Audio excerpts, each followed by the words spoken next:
老婆，自从你难产走了后，我是既当爹又当妈，还把老家的地给卖了，一天干好几份活，好不容易把女儿拉扯大了。可是现在，外公，你今天做了什么好吃的呀？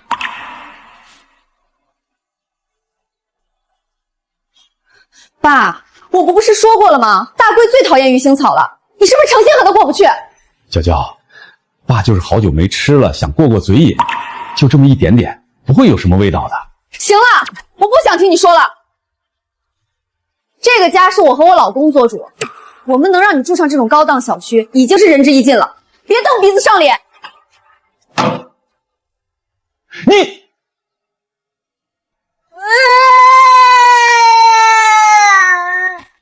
放起来啊！说。怎么了？这是？怎么吵起来了？妈，没事儿，我爸不懂事儿，非要吃鱼腥草。我都跟他说了，大贵不喜欢，他还非要端上来。我说他几句，还不乐意了。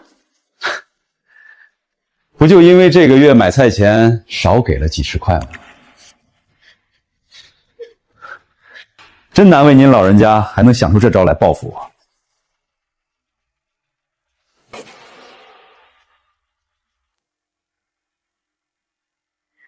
好啦，亲家，消消气，就这么一点小事儿。你说你这鱼腥草在外面不能吃，干嘛非要在家吃，还和自己女儿吵架？别这么不讲理。来，这盒猫山王榴莲给你吃，然后跟娇娇和大贵认个错，这事儿就过去了。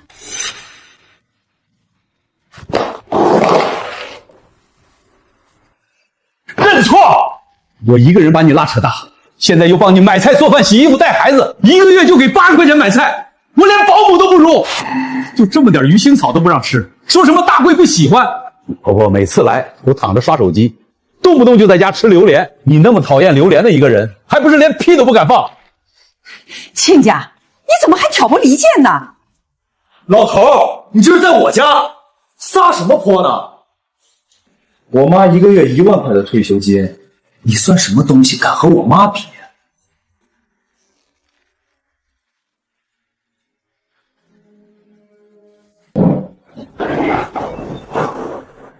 我就撒泼怎么了？告诉你，答应我不伺候了。行了爸，你这一大把年纪出去能干嘛呢？工地上搬水泥都不要你，老家的房子和地早就卖了，还不赶紧服个软？大贵心软，说不定能原谅你。出了这个门，以后就算是你下跪求我，我也不会让你回来。傻帽！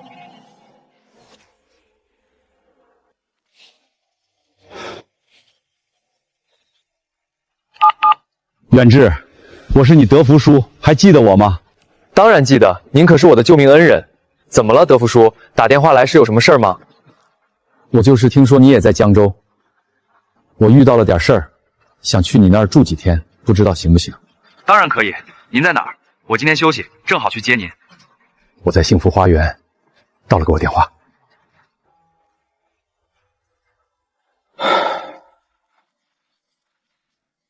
必须给这老头一点教训，不然分不清大小王了。就是，家务活谁不能干？哼，搞得好像我们缺了他不行似的，真是笑死人了。妈，你放心，要是我爸来求我，我肯定连门都不让他进。必须借这个机会好好治治他。娇娇咋这样？你以前多难啊，咬着牙都要让他吃好的穿好的，现在他有能力了，居然还容不下自己的亲爹。我这就打电话给报社曝光他。远志，算了，不与小人论长短。但我真的看不过去。远志，谢谢你愿意拉叔一把，我明天就去找工作，不会白吃白住的。德福叔，你要这么说我可就生气了。12岁那年我贪玩，一个人上山，不小心掉进没人管的陷阱，要不是正好遇见您上山挖军走，可能我现在坟头草都有3米高了。所以德福叔，王娇娇咱就当没养过，正好我爸妈前2年都走了，以后我给您养老。我现在做货运司机，虽然赚的不多，但绝不会亏待您。好小子，谢谢你，以后咱爷俩就相依为命。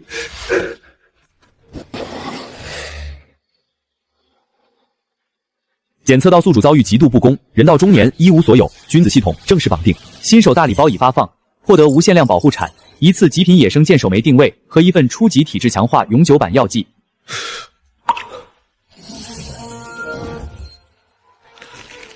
真是老天有眼，马上就到吃菌子的时候了。有了这个菌子系统，老子就能翻身了。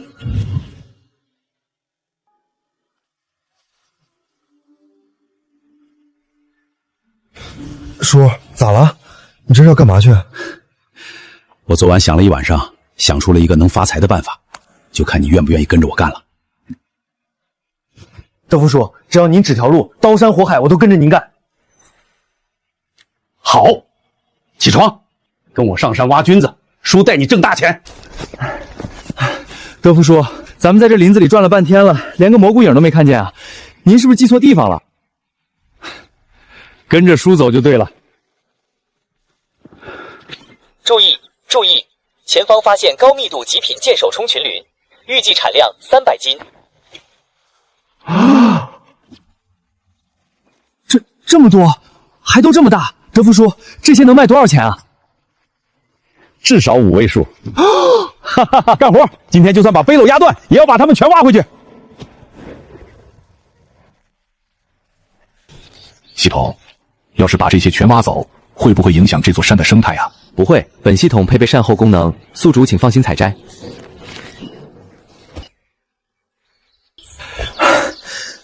德福叔，这些菌子应该有个300斤，你从哪知道有这么个地方的？这你就别管了。总之，今后你跟着我，绝对能吃香的喝辣的。好，我等会儿就打电话跟老板说我不干了，以后就跟着您挖菌子。这系统真给力，这些菌子品相和个头也都没得多，保护产也挺牛的，随便挖也伤不到菌子。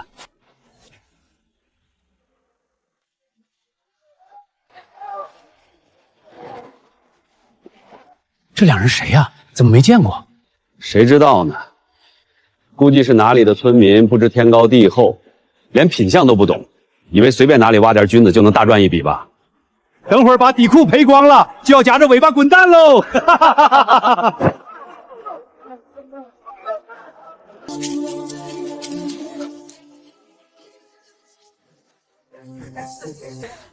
这么大的剑手青，我没眼花吧？我去，这品相我挖了10年菌子也没见过品相跟这差不多的。大爷，这些我全要了，按照市场价过秤吧。我比他多出1成，大哥，卖给我吧。这些剑手毫无疑问是极品货，个头还都这么大，我再加1成。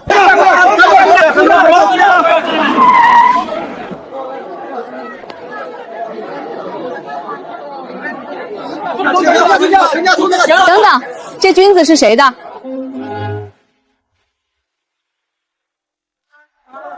这不是咱们江州最大的高端餐饮连锁品牌寻味楼的老板吗？是啊，刘老板可是财大气粗，这大哥要发财了。完美的伞盖，没有一丝重眼，而且这香气绝对是纯正的野生极品，不管他们出什么价，我都出双倍。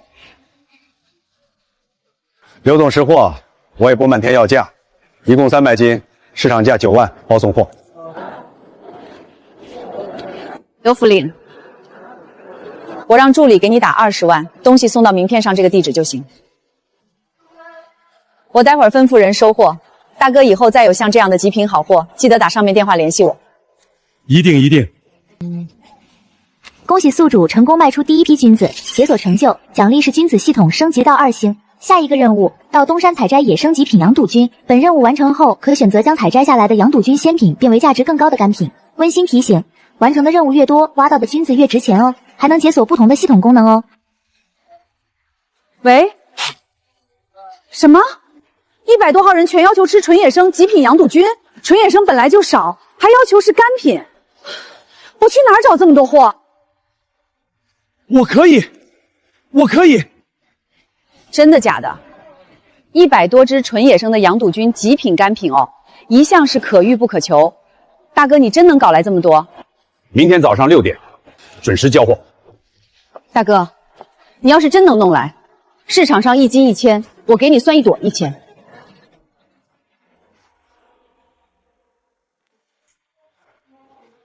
先生您好，请问有什么可以帮您？2台顶配樱桃手机，充电器、耳机那些配件也都给我挑最好的来2套。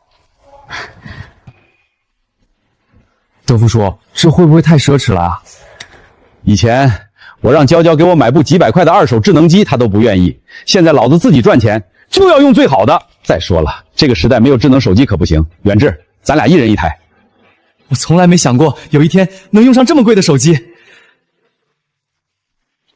德福叔，我太佩服您了！你刚花5万块钱买这些衣服，眼都不眨一下，我都肉疼死了。这算是投资，今晚我们一起干票大的，把刘总这单拿下，咱们就有钱买车去更远更好的地方挖菌子了。真的假的？以前怎么没听说过挖菌子能赚这么多钱？那是以前有钱人少，识货的人也少，菌子不好卖。现在大家生活水平上来了，自然想找点山珍海味尝尝，这也正是我们赚钱的好时机啊！好，德福叔，那我就陪你一起干票大的。走，叔带你去吃大餐，吃饱了才能干大事。妈，祝您生日快乐，祝您长寿健康，天天开心。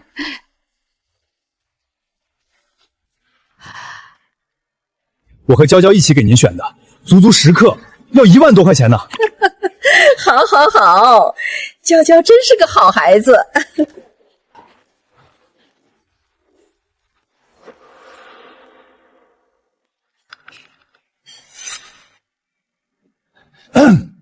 寻味楼怎么连乞丐也放进来？经理呢？经理，亲家公，你怎么这么狼狈啊？不会刚从臭水沟里爬上来吧？爸，你来这儿干嘛？不会是打听到我们在这儿吃饭，特地来道歉的吧？我告诉你，你休想！闭上你的臭嘴！老子是来这儿消费的。真会吹！这是寻味楼，人均2、3千，把你卖了都不够在这吃上一盘菜的。服务员，点菜。先来，再来2只帝王蟹，2粒佛跳墙，再来3道你们这儿的招牌。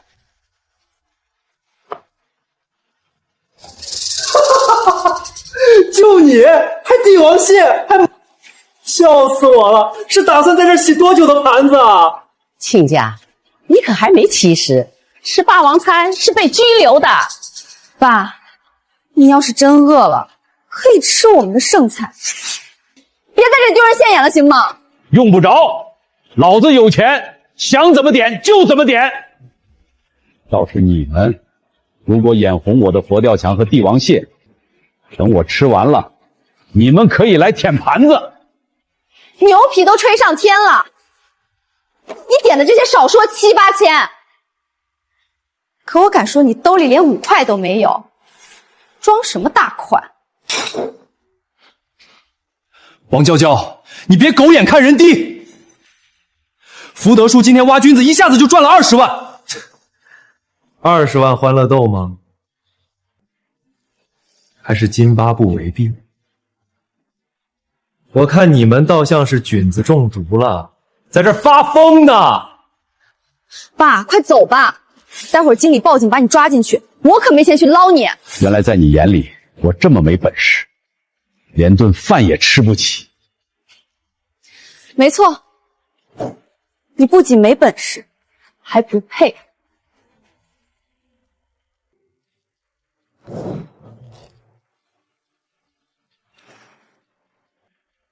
我吃个锤子的霸王餐！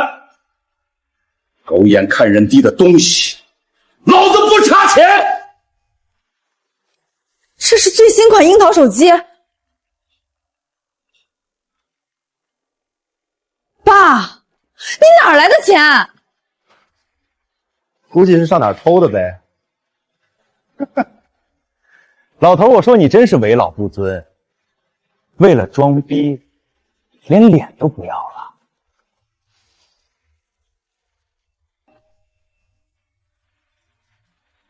我偷你大爷的！给老子睁大眼睛看清楚！这是今天刚在专卖店买的。蠢货2台，花了3万多。对，元志对我很好，我就顺便给他也买了一台。臭老头，脑子发昏了是不是？有这钱不早拿出来支援家里的房贷，居然买这么贵的东西，还送给一个八竿子打不着的外人。爸，智能手机你用得明白吗？赶紧去把手机退了，把钱交给我来管，省得你再乱花。我再说一次，老子自己凭本事赚的钱，你管不着。服务员，先生，请问需要什么呢？刚刚点的那些菜和酒全都打包。这大堂里有狗叫，我怕得狂犬病。好的，请您稍等。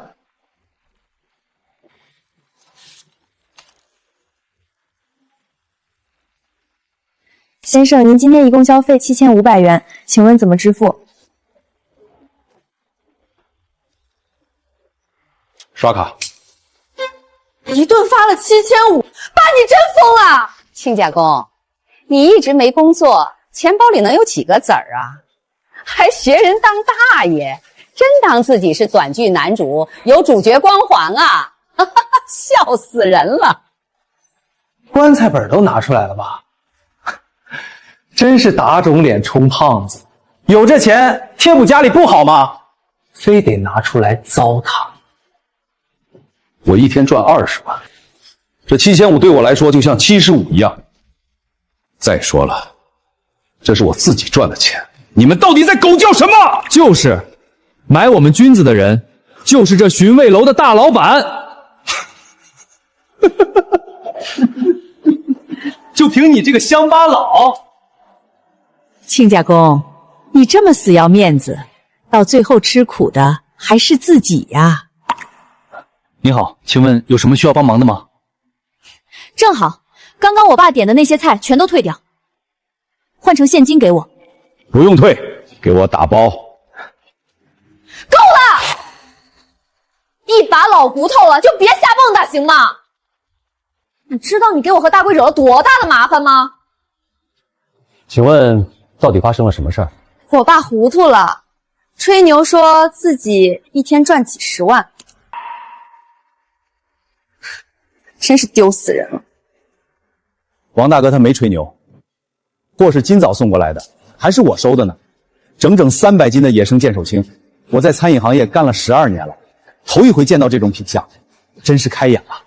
爸，听我的，把菜退了，再去把手机退了，这20万交给我。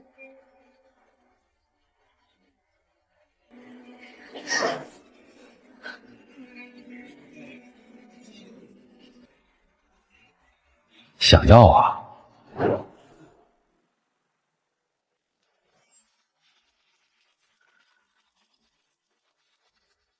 我告诉你，你做梦去吧！我就算扔海里，也不可能给你。爸，你挖到极品君子就是一时运气好，等手气没了，钱也花完了，你就会连饭都吃不上。倒不如交给我，起码我和大贵还能给你养老呢。就是。现在听话，退菜退手机，交出银行卡，我们2口子就勉为其难原谅你。亲家公，我知道你一直嫉妒我有那么高的退休金，所以才拼了命的想证明自己的价值。但我们俩根本不是一个层次的，你怎么比得上我呢？都给我闭嘴！我再说一遍，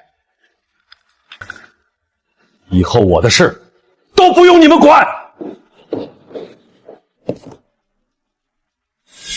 王大哥，您的菜，以后要是再有好货，记得联系我们。我们寻味楼底子厚，多大的货都吃得下。远志，咱们走。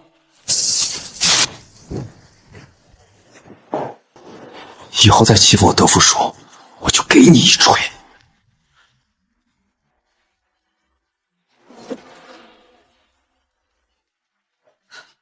女士，王大哥真不是一般人，现在追出去赔礼道歉还来得及。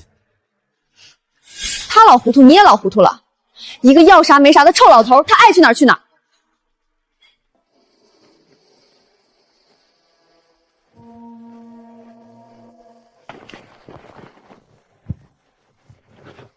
德福叔，这地方也太瘆人了。跟紧我，别乱猜。我查过了，羊肚菌一般长在阔叶路下的腐殖土里，特别是靠近溪流的地方。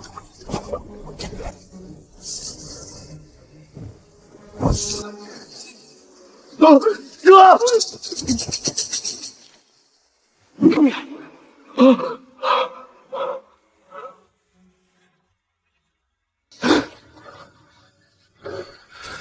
没事，就是条没毒的小蛇，小心点就行。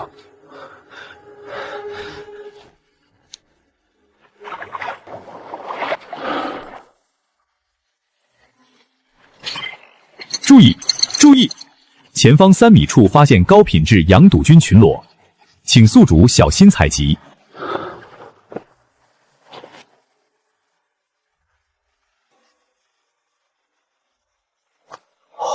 天哪，大夫说，这就是羊肚菌吗？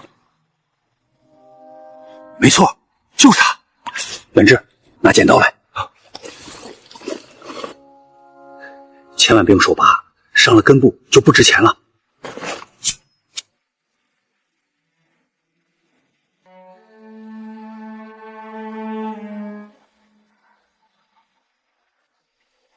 不过这些羊肚菌怎么这么小啊？刘总不会不收吧？这你就不懂了吧？羊肚菌不是越大越好，像这里这些羊肚民大概在6到10厘米左右，才叫刚刚好。原来是这样。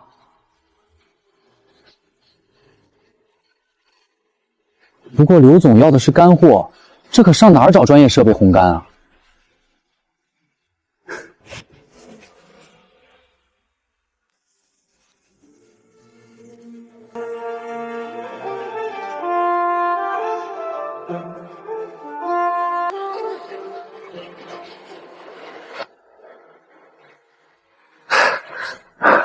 廖副叔，我数了一下，除了我不小心捡坏的，这里一共有205朵羊肚菌。捡坏了咱们自己吃。走吧，下山。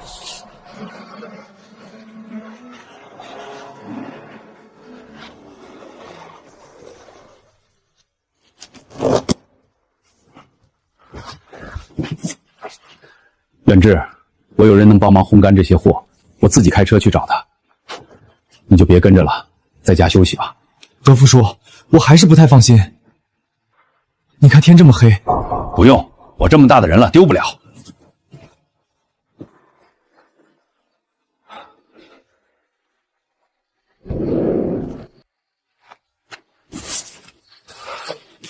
检测到宿主已完成采摘羊肚菌的任务，现在发放奖励，为宿主烘干羊肚菌。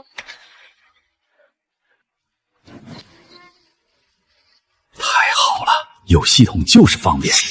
明天我就拿去巡味楼交差。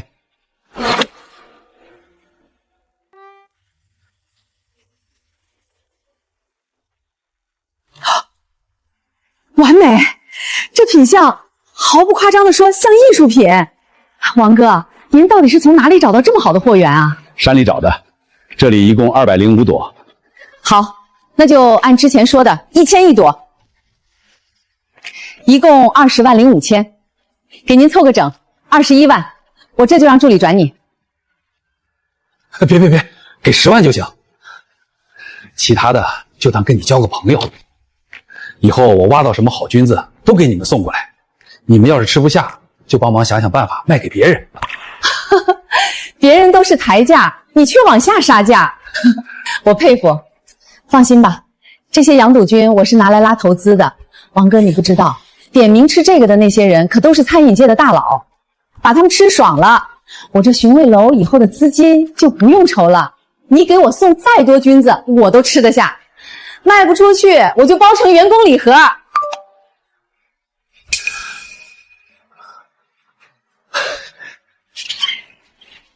恭喜宿主成功解锁2种君子图鉴，系统升级至3星，解锁新君子红脱竹孙的情报。该君子目前位于南山。短短几天时间，我已经赚了几十万，这在以前是我做梦都不敢想的数字。但这还不够，我要建立一个属于自己的君君帝国，赚更多钱。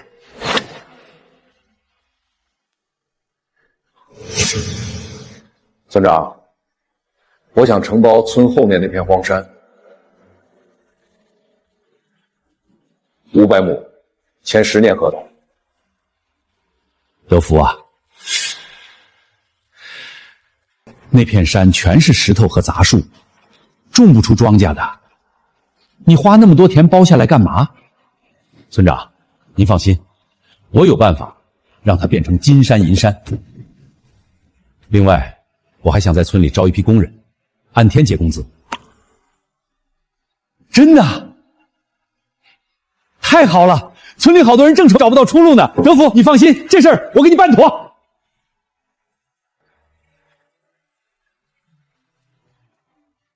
德福叔，咱们真的要在这里建基地？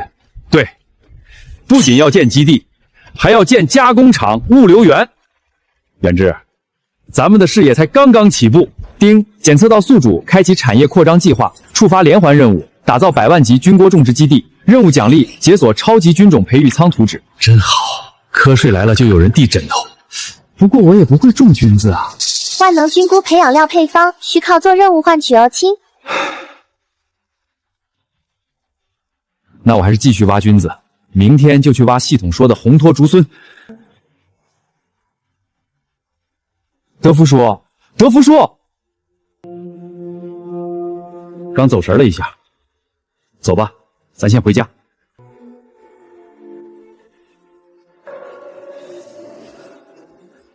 爸，您在里面吗？我是娇娇啊，我知道您在里面。杜叔，是娇娇，她怎么找来了？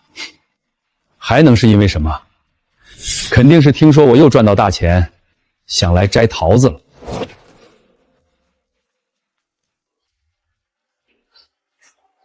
爸，您可算出来了。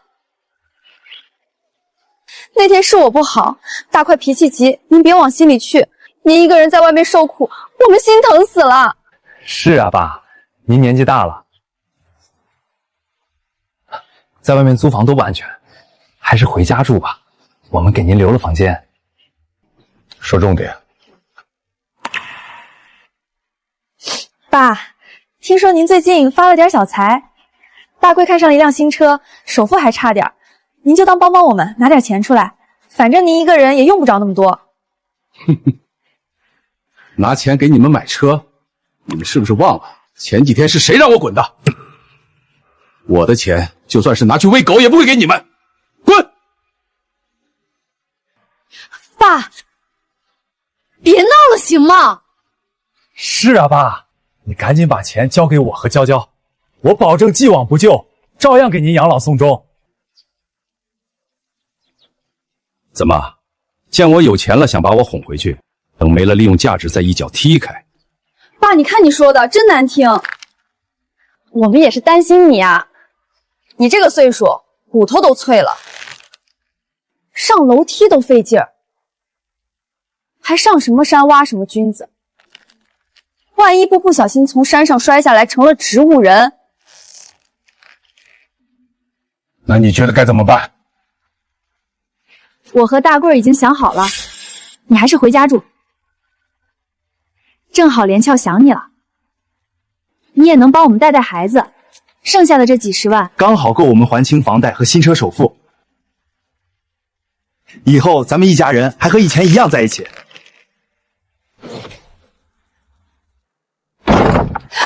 剩下这几10万给你们，然后我再回去继续当保姆伺候你们，吃剩菜，带孩子，做家务，过猪狗不如的生活是吧？你们俩算盘珠子都蹦我脸上了。大不了我和大贵让你上桌一起吃，这样就可以不用吃剩菜了。我允许你每周吃1次鱼腥草，这总行了吧？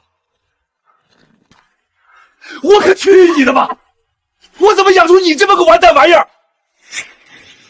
实话跟你们说吧，钱我拿去包荒山了，现在我沟里半毛钱都没有。爸，你是不是老糊涂了？宁愿把这笔钱拿去包荒山，也不包我和大姑。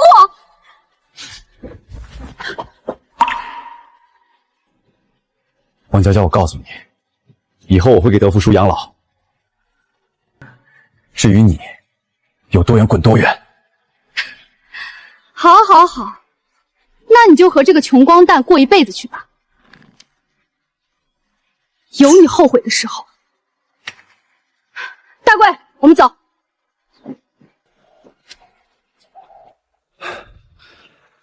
胡德叔，合同不是还没签吗？你怎么骗他们说你已经没钱了？他们俩是黄鼠狼给鸡拜年，没安好心。我不撒点谎骗他们，他们今天还能善罢甘休吗？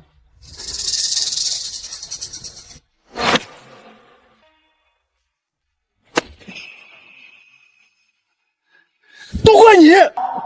当初非要跟老头说那么绝，骗不回来了，老头骗不回来了。别说的你好像没份儿一样。再说了，我哪知道这老东西变化这么大，以前在家里屁都不敢乱放，现在居然这么硬气。现在钱没捞到1分，家里还少了一个干活的人，以后孩子谁带，家务谁做，饭谁煮？不着急，一座鸟不拉屎的荒山而已。等老家伙赔了个底朝天，自然会回来求我们。德福叔，这真有你说的红脱竹孙王吗？咱们一路过来连个人影都没有，而且我怎么觉得这山看起来有点吓人呢？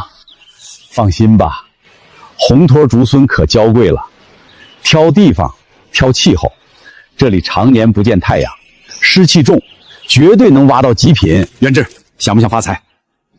想，我想娶隔壁村的小红当老婆。那就得努力赚钱。走，跟叔进山，把这批红脱竹孙拿下。好，为了小红，老子拼了！检测到前方南山原始森林深处，预计有极品群落出土，请宿主注意采摘手法，采摘教程已发送。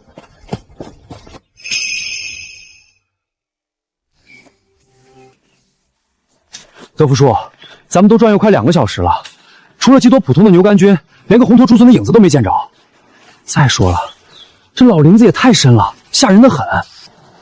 好东西哪有那么容易找？你仔细看脚下这片腐殖土的厚度，还有旁边这些青冈树的树龄，我估计就快找到了。精准扫描完毕，前方10点钟方向，3棵百年青光树根部下方半米处发现极品红脱竹孙群鹿，预计最低出土品质为特级。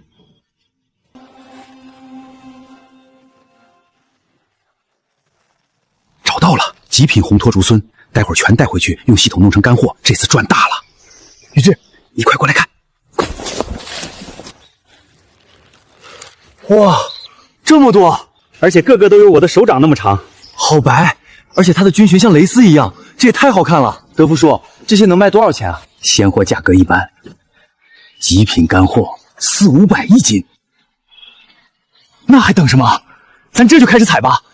待会儿装满这2筐，您继续采，我负责运到山下的车里。好，来，小子，你先看好书是怎么做的，记住，不能用蛮力，得用巧劲儿。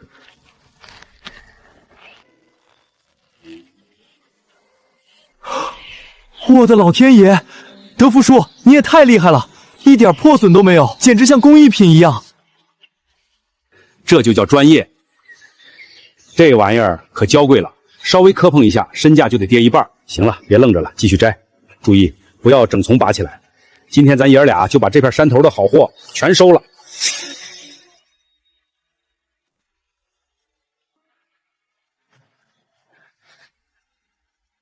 怎么样了？附近的商家我都问遍了，也跑了好几个村子，就只找到了不到半斤的野生红脱竹孙。这玩意儿太难得了，商家说基本一上市就被秒了。这次从云州来的富商指明要吃野生的红脱竹孙，大几十号人，至少也要几10斤。谁有资源，谁就能拉他们入席。这可是咱酒楼品牌走出江州的大好机会。我们的几家竞争对手也在高价收购红脱竹孙，可咱们现在只有不到半斤，根本不够。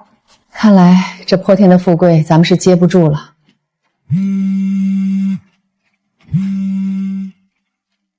什么？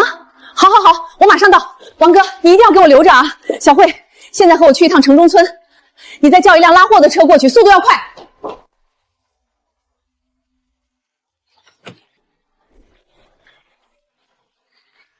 刘总，你来的正好，我们还在处理菌子呢。这次的货超级顶。王哥，你真采到野生红头竹荪了？那还有假？有20斤吗？20斤？刘总，你是不是看不起我德福叔？货都在屋里，还没过秤，我还真不知道具体有多少。天啊，王哥你也太牛了！刘总，您是识货的人，这品相我就算不说，您肯定也看得出来。这少说也有20厘米，菌柄直径也大，完整无破损，看着也没什么杂质，是极品中的极品。弄成干货，估计能卖到500一斤。这样吧，王哥，1箱5万，我全收了。小慧，清点一下，然后按老规矩把钱打给王哥。什么？1箱5万？刘总，您给的太多了，这一箱撑死5斤，就算弄成干货，也最多5000块呀。王叔，上次你带来的那些野生羊肚菌，帮我们集团拿下了好几笔年入1000万的长期订单，这是我们刘总在报答您呢。跟您透个底，这些红头竹荪我是要拿去给从隔壁云州来的富商的，这是我们集团向外扩张商业展图的第一步，是绝对不能有差错的。所以，这次你真的又帮了我一个大忙。这点钱根本不算什么，你不收就是不想帮我，我可是会不高兴的。既然你都这么说了，那我就不客气了。你放心，你放货，这些货我保证小心处理，鲜品是什么样，干品就是什么样。就你和远志2个人能弄到猴年马月去，直接装车。我手底下有专门处理这个的团队，已经处理的这些，你们自己留着尝个鲜。清点完了，王叔。一共120万已经打到您卡上了。王哥，我还有个礼物要送你。这辆越野皮卡我买来就开出去了2、3次，然后就再也没开过了，停着也占位置，给你开吧，这样你去哪儿都方便。不行，这么贵的东西我不能要。不是给你，是给你用。等你以后买更好的了，再还我。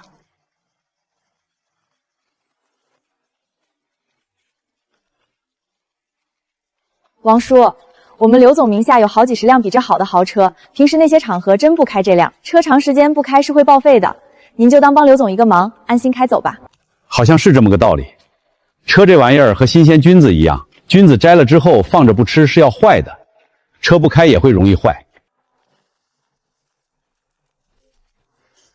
他这是怕我不收，故意把车身弄脏了，真是有心了。那个，我得回去处理那批红托竹荪了，先走一步。王叔好有男人味，还有本事，我要是和他一个年纪，绝对被他迷得死死的。再胡说八道就扣你工资。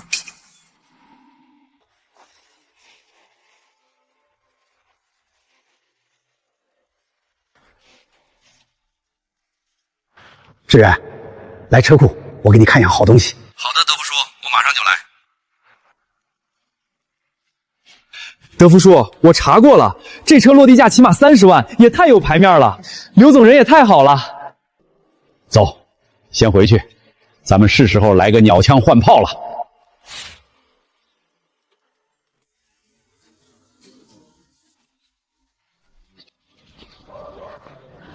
这不是远志和王德福吗？2穷光蛋居然开上这么好的车了。不是说王德福被他女儿女婿一家赶出来了吗？确实是，但后面好像听说靠挖菌子卖给学妹楼发大财了。我上次还听村长说，王德福还想包村后头那座荒山呢。真的假的？荒山能干啥？钱大发，你赶紧把这破房子卖了，再去找亲戚朋友借点，凑钱给儿子买婚房，否则咱俩就别在一起过了。现在大家都去城里住小区了，谁还来买农村房子啊？我不管，现在女方那边说了，不买房不结婚，除了这间老房子，我们上哪找钱给儿子凑首付？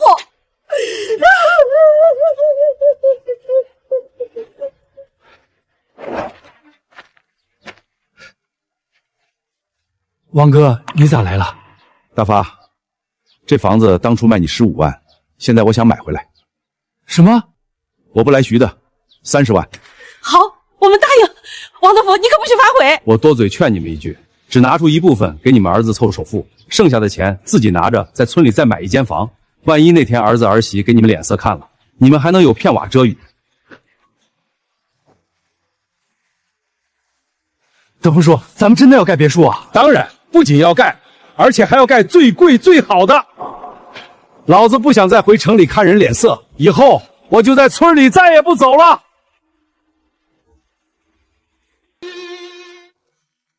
我不要吃外卖，我要吃外公做的饭。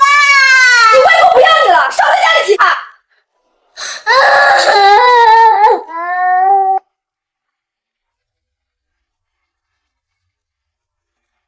王娇娇，你一天到晚在家干什么？这屋子都馊了，我进门就闻到一股泔水味儿。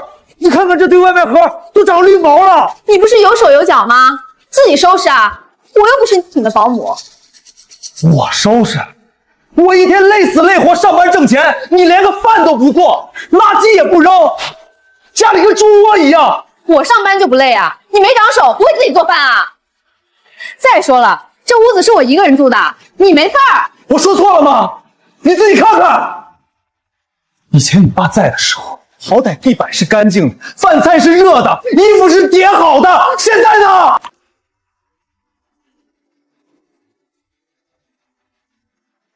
我今早上班找了半天，找不到一件干净的衬衫，最后穿这件馊的去了公司，被同事问是不是家里洗衣机坏了。说来说去，你不就是怀念有免费保姆的日子？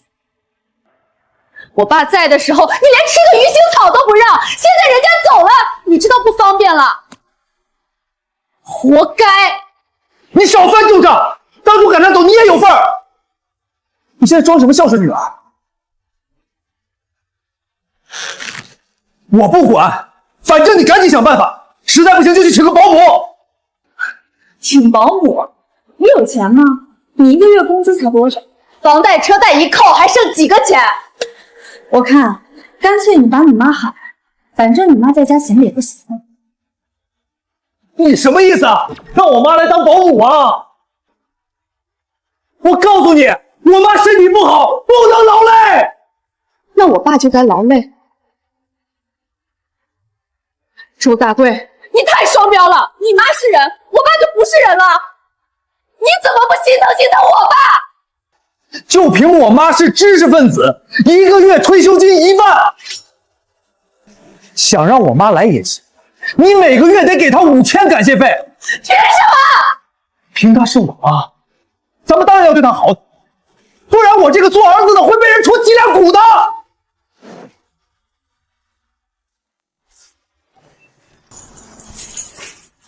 你疯了！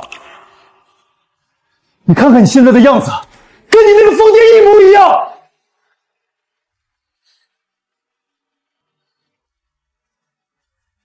娇娇，你看看这个家像什么样子？连笑天天吃外卖，脸都黄了。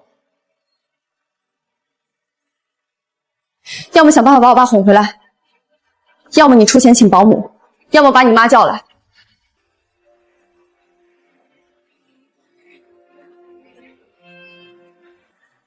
你爸那边还哄得回来吗？咱上次去都被他赶出来了。我不知道，但我爸那个人念旧情，只要我放下架子去认错，他不可能真把我扫地出门。毕竟我是他亲闺女。那你打算怎么办？我明天就去。上次遇到村里人，听说他盖了一间3层的小洋楼。我这个当闺女的去看看他，天经地义吧。我就不信了，亲父女还能有隔夜仇？小时候他多疼我，我不信他真能狠下心不认我。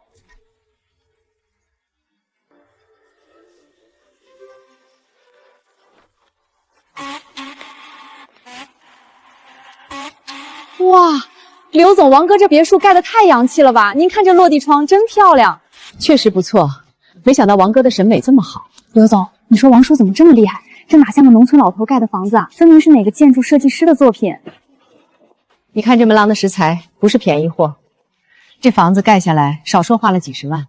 我得拍下来给我爸妈看看，让他们也学着点儿。我爸要是能有王叔一半的审美，我们家也不至于装修得像舞厅。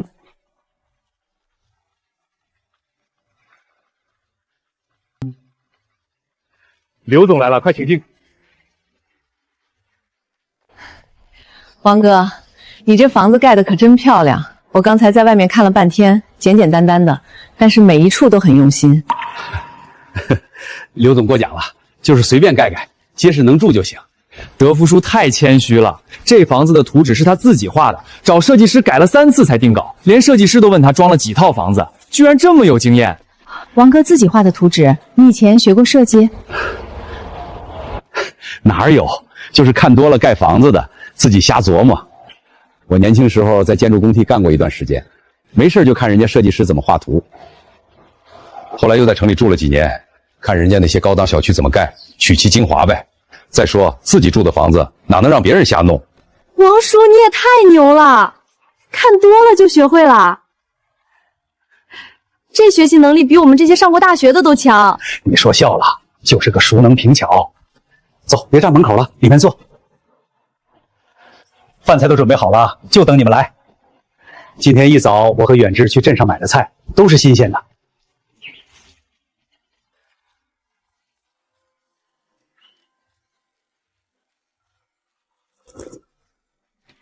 王哥，你还真是够全能的，就连做饭也这么好吃。那可不，我德福叔在外是君子王，在家是厨王，哪个女人嫁给他，绝对有享不完的福。吃饭都堵不住你的嘴。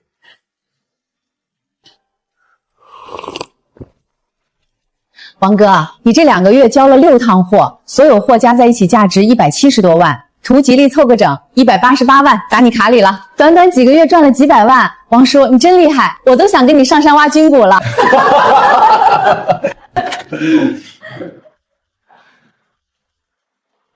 爸，听村里人说你发大财盖洋楼了，我来给您暖房。谁让你进来了？爸，之前是我态度不好，我知道错了。咱们可是打断骨头连着筋的亲父女，你怎么能记我的仇呢？也是，想要多少，说个数吧。我就知道您最爱我了。50万，不，100万吧。我想换个大平层，到时候接您去享受天伦之乐。这房产写的是我和远志的名字，跟你王娇娇没半毛钱关系。爸，你宁愿把钱留给一个坑父母的扫把星，也不给自己的亲女儿，你还是人吗？今天家里有客人在，你别逼我动手。客人？什么客人？这是你养的女人吧？有钱了就学人家玩包养，要不要点脸啊？爸，你对得起我死去的妈妈？爸，你真行啊！年轻时候死了老婆不娶，现在老了反倒学这些不三不四的东西了。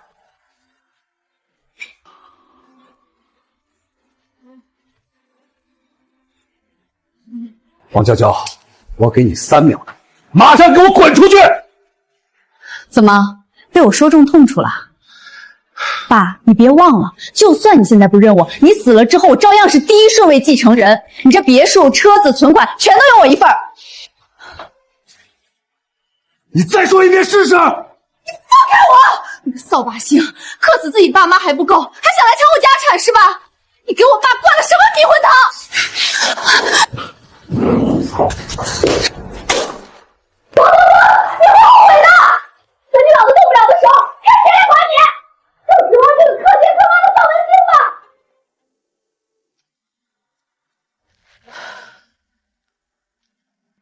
刘总，您是不是在想王叔那个女儿的事？是啊，真是造孽！王哥那么好的人，怎么会教出这种女儿？要不是王哥有点本事，估计现在还在看人脸色过日子呢。刘总，我突然想起来了，这个王娇娇好像是咱们集团底下的盛达食品的员工。你确定你没记错？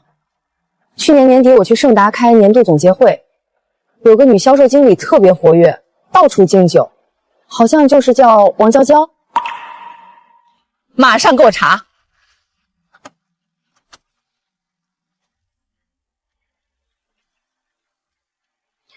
没错，刘总，王娇娇是盛达食品的销售经理，她老公周大贵则是信息部的主管。这两个人都不是什么好东西，工作上难免不会动什么手脚。小慧，你现在就给盛达的负责人打电话，让他好好查查这两个人。明白，我这就打电话。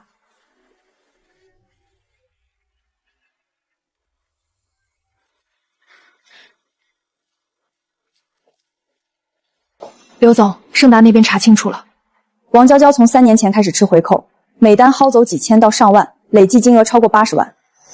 周大富更过分，职场霸凌、打压下属，还私自挪用部门经费，至少30万。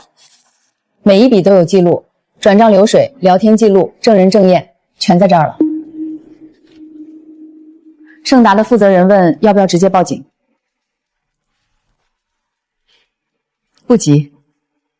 小慧，你通知盛达的负责人，给王娇娇和周大富升职加薪。什么？刘总，我不明白。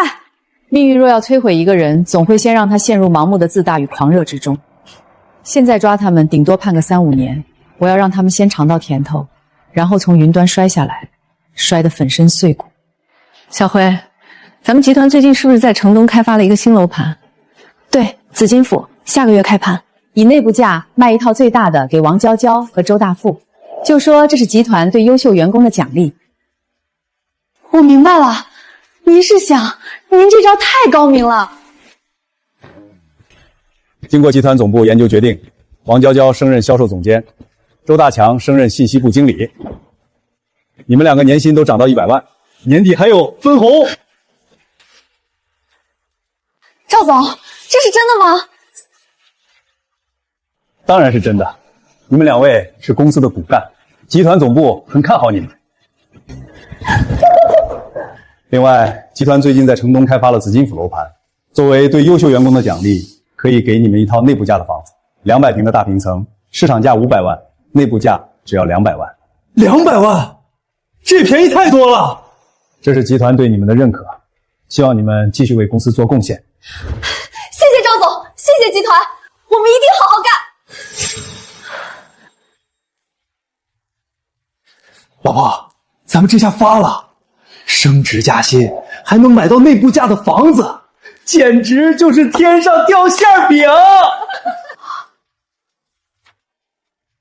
我就说我爸那个扫把星走了之后，咱们的运气就好了。什么内部价的房子？妈，集团奖励给我们的200平的大平层，市场价500万，我们只要200万就能买下来，便宜这么多，快买快买！咱们现在住的这套房子能卖100万，再贷100万，以我们俩现在的工资来说，完全没问题。对，买了新房子就把妈接过来住，以后让妈享福。那是，我儿子有本事了，我当然要来享福。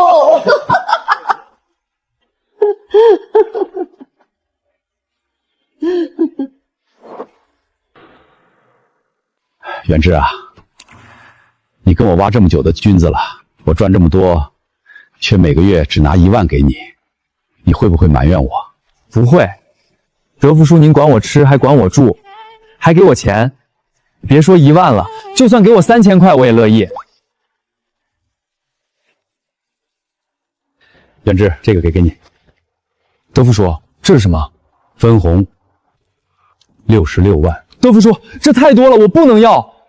远志，你听叔说，这些日子你跟着我上山下沟，早出晚归，这些钱是你应得的。你不是说要娶隔壁村的小红吗？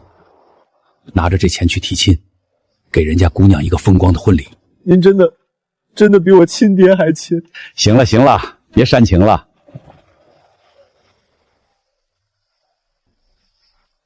恭喜宿主解锁新工种黑松露，坐标已发送。温馨提示：黑松露生长在地下，需要仔细寻找。极品黑松露干货市场价可达每斤上万元。黑松露，这可是菌子中的黄金啊！正好筹备荒山基地，需要大量资金投入，这批货来得太及时了。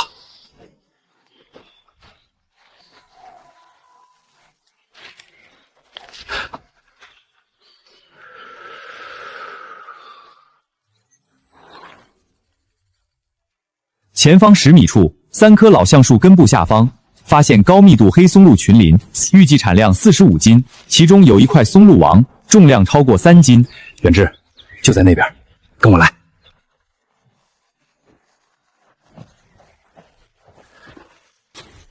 黑松露就长在这下面。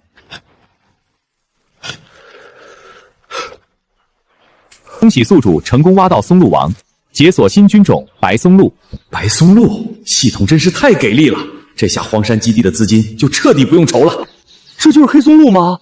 长得跟石头似的。行了，继续挖，这里肯定还有。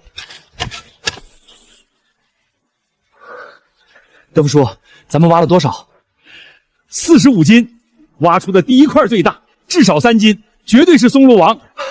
德福叔，这45斤黑松露能卖多少钱？极品黑松露干货，市场价少1万1斤。走吧，下山，把这些送到寻味楼去。刘总肯定高兴坏了。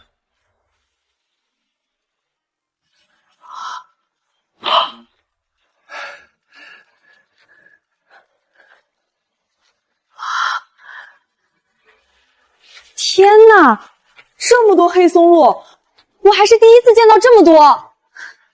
王哥，我做了这么多年餐饮，头一次见到这么大的黑松露。我也是运气好，一下子就碰上了。这块松露王，我出100万。什么？刘总，您别开玩笑，这一块顶多3斤，市场价也就4、5万。王哥，你不懂，这么大的松露王放在欧洲都是拍卖级别的，我把它放在寻味楼当镇店之宝，光是吸引来的客流就不止100万。小慧，转账。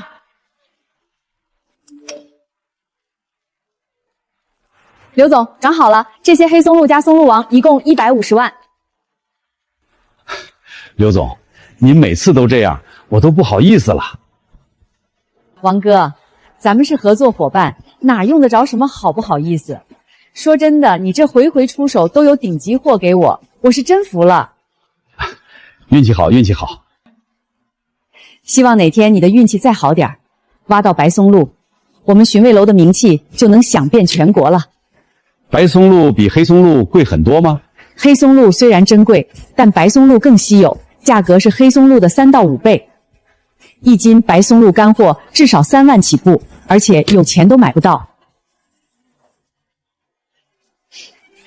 话说回来，王哥，你这批黑松露来得太及时了。下个月我要参加省城的农产品展销会，正好可以用上。展销会？对，哎，你要不要去？听原指说你准备包荒山建基地，肯定缺合作商，到时候我帮你租个展位，你在展销会上把你挖到的菌子一摆，订单肯定多到够吃1整年。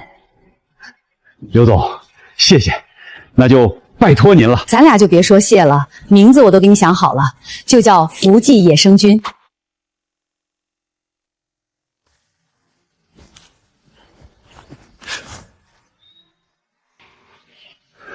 精准扫描完毕，前方20米处，白桦树和橡树混交树下，发现白松露群群。远志，这次咱们要发大财了。德福叔，怎么了？嘘，前面有白松露。白松露就是刘总说的那个比黑松露还贵的。对，走，跟我来。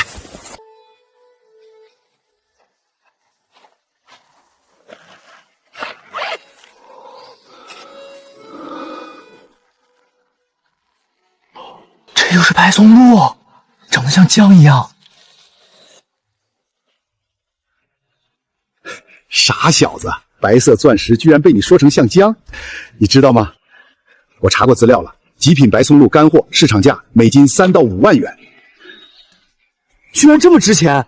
天哪，那咱们这一块能卖多少钱？这一块至少1斤，市场价至少3万。继续挖，这里肯定不止1块。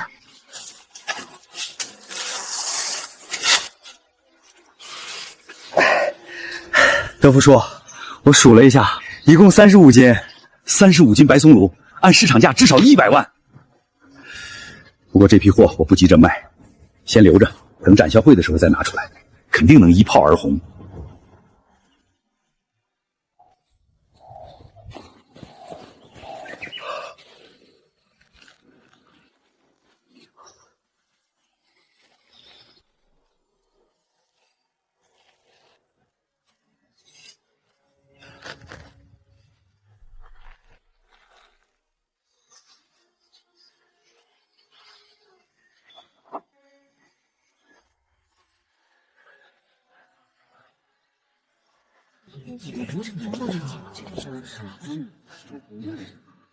这品相，我在军工行业干了15年，没见过这么大的。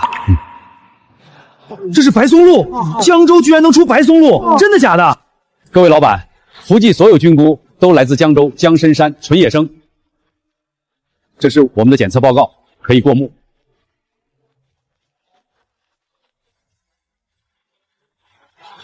各项指标全合格，优良良率98%。王老板，你们月产量有多少？能不能稳定供货？野生菌受季节影响不固定，我的菌菇基地正在筹备中，建成后就能实现全年稳定供货了。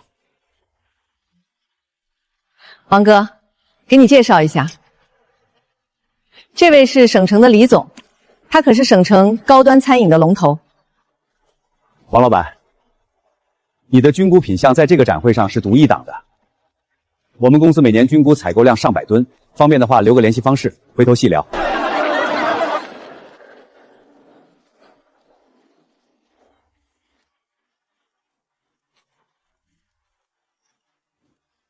妈，以后你就搬过来跟我们住，孩子和家务都拜托你了。放心，我和娇娇每个月会多给你1万块。儿子，你跟娇娇最近又是买包买表又是换车的，会不会开支太大了？妈，我们家现在年收入可是200万，就这点东西算什么？最重要的是要符合我们的身份。也是，咱们家以后就是精英阶层了，自然要有精英的那些装备。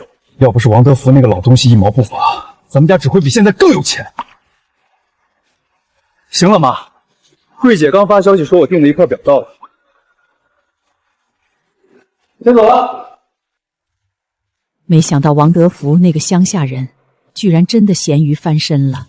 现在我反而成为全家收入最低的了。网上认识的那个老师看盘真准，可惜只买了5万，才赚几千块。如果我买100万，岂不是能日入10万？投200万就赚20万。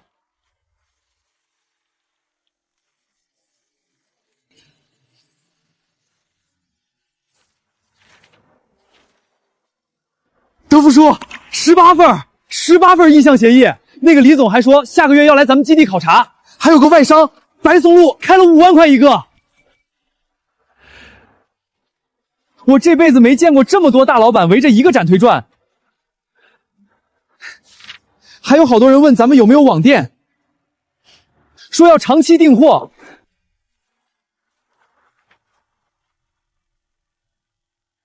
展销会只是第一步，回去以后得一个个打电话跟进。有些人就是来逛展会的，口头说的好听，回去就忘了。王哥说的对，意向和订单之间隔着10万8千里。不过你的展位能吸引这么多人，说明展品本身过硬。后续跟进做扎实了，转化率不会低。刘总，这次多亏你帮忙，展位位置、引荐客户，要是我自己来，估计连门都摸不着。咱俩谁跟谁呀？你的菌子品质好了，我的寻味楼也有面子。对了，展销会之后你的产能跟得上吗？要是这意向协议有1半转化成正式订单，光靠你一个人上山挖，肯定供不上。所以我准备回去就启动基地的建设，先把烘干房和1期培育仓建起来，野生采挖和人工培育2条腿走路。那等你建好了，我带工程师过来帮你看设备。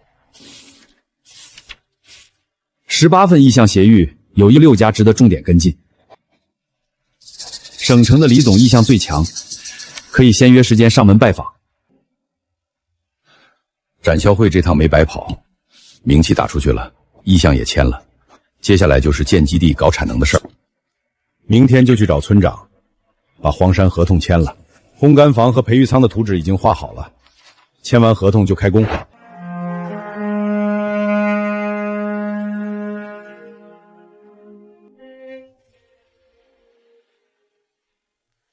德福，你上次说的承包荒山的事儿，镇里已经批了，500亩10年，每亩年租金200块，10年一次性付清，总价100万。合同在这儿，你看看。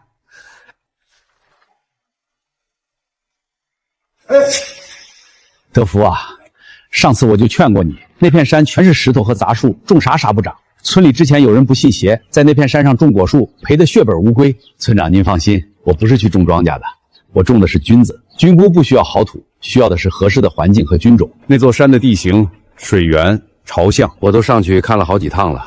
每一面坡的日照时间，每一道沟的水源走向，我闭着眼睛都能画出来，心里有数。既然你有把握，那我就不拦你了。不过你要是真把那座黄山搞活，就真神了。那片山荒了多少年了，从来没人想过能靠它赚钱。村长，合同签了，下一步就是动工。我先招50个工人，要能吃苦的，日薪300，当天结账，家里有困难的优先。300一天，德福，你没开玩笑？工地搬砖才150，你要是真给300，村里那些无所事事的年轻人，我一个电话全给你叫来。有话说在前头，谁要是不把活当活做，当天结账走人，谁来求情也没用。你放心，我亲自给你盯着。谁要是偷奸枉滑，以后村里的福利分红全给他扣了。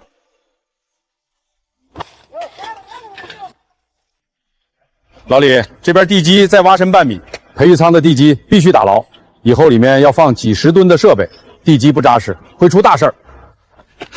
德福叔，那边的石头太大了，人工挖不动，铁镐敲上去都冒火星子了。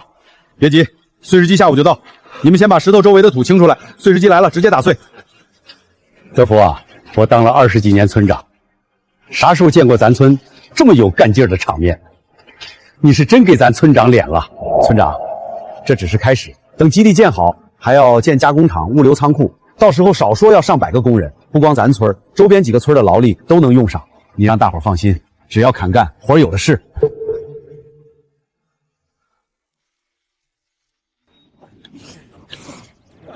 德福说，1期培育仓的地基这周能完工，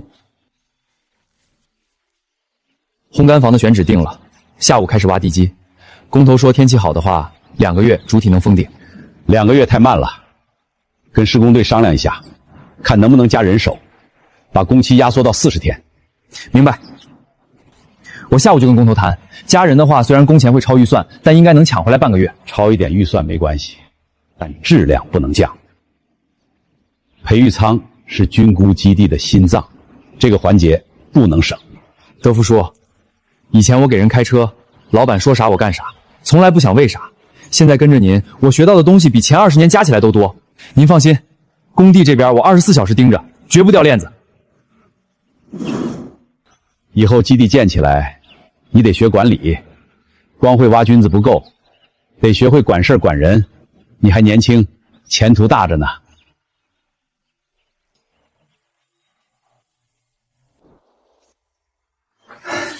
德福叔，1期培育仓全部调试完毕，温控和加湿系统运转正常。烘干房昨天试运行了一批野生木耳，品质没问题，可以正式投产了。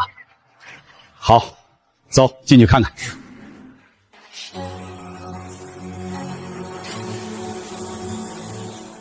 德福叔，设备是齐了，可是菌种从哪儿来？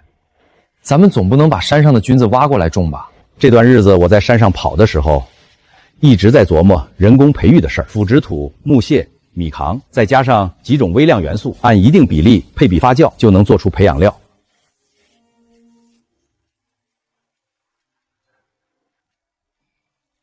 出菇了，德福叔，这才18天就出菇了。真是不枉我前几个月那么拼命上山挖菌子做任务，解锁出来的这个菌菇培养料配方果然好用。平菇本来就长得快，18天出工是正常速度，后面几批羊肚菌和竹荪才是真正的考验。那2个品种对温度和湿度要求苛刻，稍有不慎就全军覆没。德福叔，你放心，这些数据我都记着呢，每天早上来查一遍，中午查一遍，晚上下班前再查一遍，绝不马虎。好小子，我果然没看错你。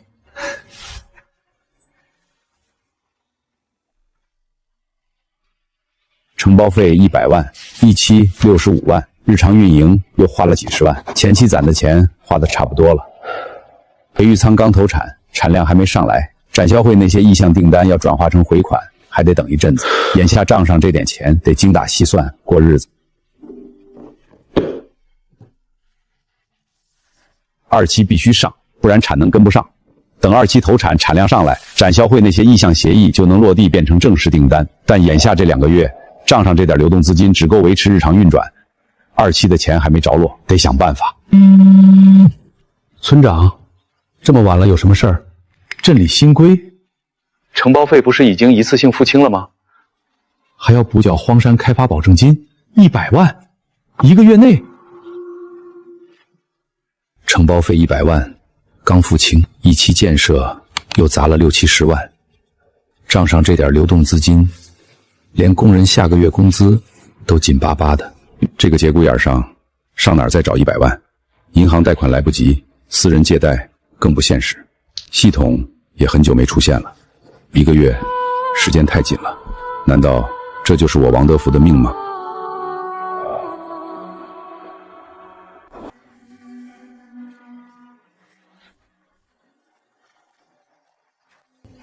王哥，1期运转的怎么样？出果率90%以上，烘干房也跑顺了，第1批干品已经发给本地餐馆试销。王哥，你今天不太对劲儿，是不是出什么事儿了？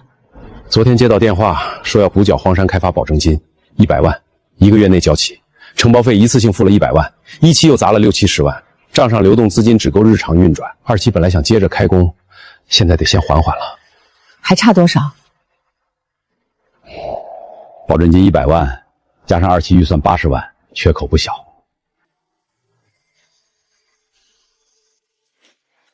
王哥啊，我投200万，占1成股。刘总，200万不是小数目，连什么时候能回本我都不知道。你的基地从零到有，每一步我都看在眼里。我做了这么多年生意，看得出来谁值得信任。把钱投给你，我放心。我看的不是现在值多少，是以后值多少。你这基地将来要是成为了整个江州的军租龙头企业，1成股够我赚了，怎么样？刘总，这份人情我记下了。王哥，咱们之间没必要整这些虚的。钱明天到账，先把保证金交了，2期该开工开工。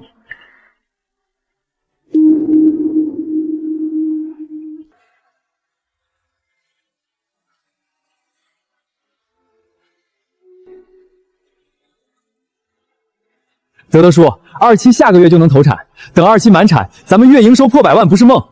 这段时间你辛苦了。什么？多少包？好，我马上过来。德福说，1期培育仓出事了。今天早上巡查的时候，发现有1整排菌包长了杂菌，已经蔓延到旁边2排，初步估计感染了将近1/3。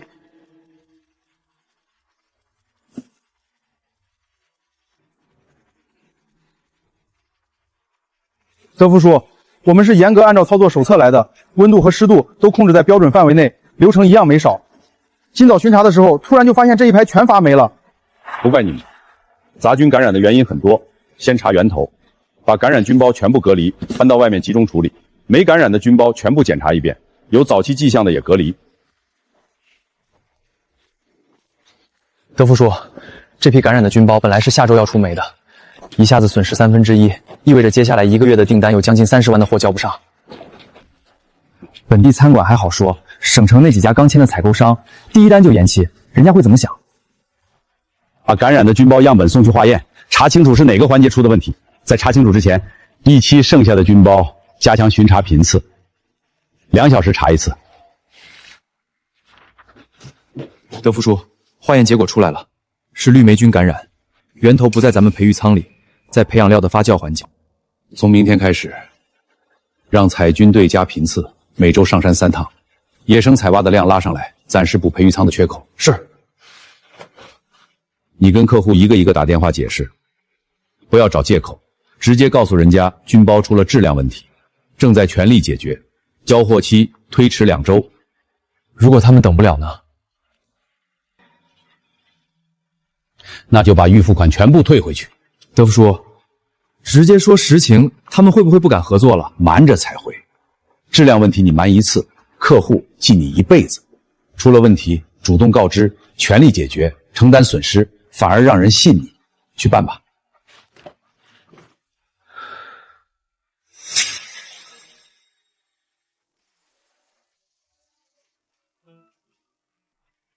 王哥，省城那边的风声你听说了没有？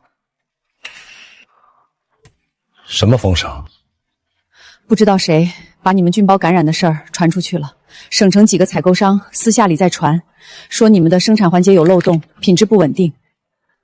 有2家本来还在犹豫的，现在直接说不考虑了。消息怎么会传这么快？我们昨天才发现的问题，今天省城就知道了。这不是关键，关键是我们怎么应对。刘总，省城那边麻烦你帮我传个话。福记的菌包确实出了质量问题，但我们已经查清了原因，正在建室内发酵车间，从根上解决。2周后，第一批新菌包出工，欢迎任何采购商随时来现场抽检。另外，所有受影响的订单全额退定金，等新货出来优先供应，价格按老合同执行，1分不涨。放心吧，王哥，我会帮你去说的。德福叔，这次的事儿是我的责任。发酵那几天正好是我丁2期最忙时候，1期这边疏忽了。不是你一个人的责任，有漏洞咱就补漏洞，不要太自责。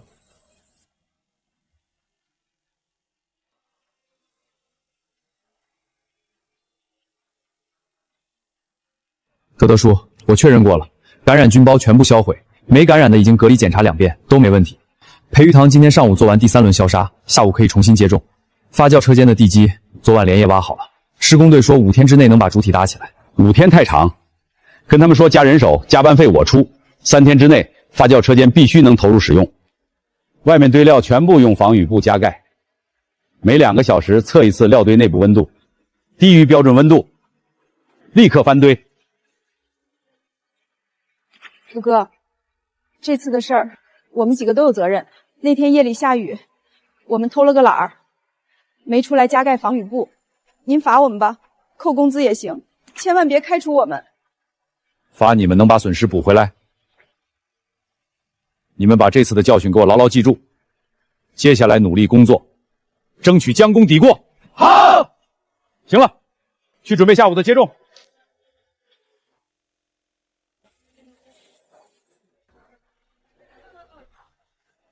真是奇了怪了，苑志这小子平时就跟饿死鬼缠身一样，怎么今天死活不跟过来吃饭？看来远志这小子以后能干大事呀。刘总，你怎么突然说这个？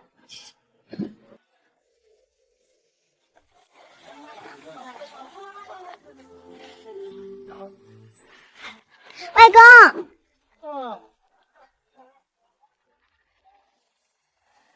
早知道出门前就看看黄历了，真是晦气。你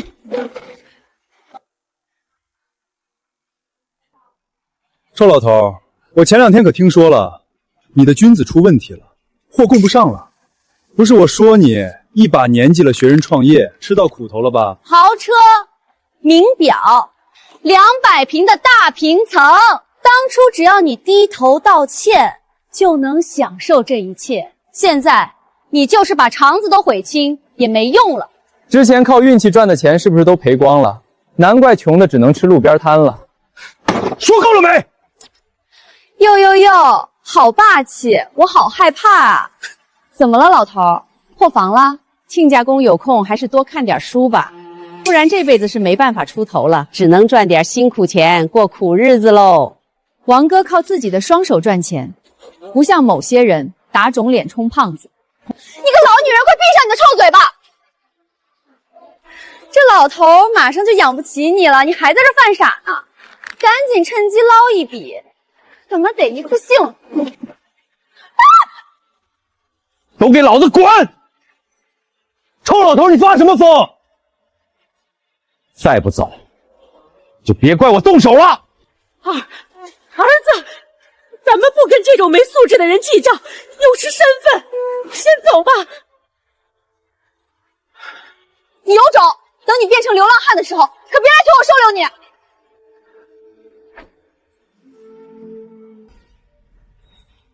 老天怎么还帮这种没良心的玩意儿，还让他们一夜暴富了？老天帮谁还不一定呢，王哥你就等着看好戏吧。啥意思啊？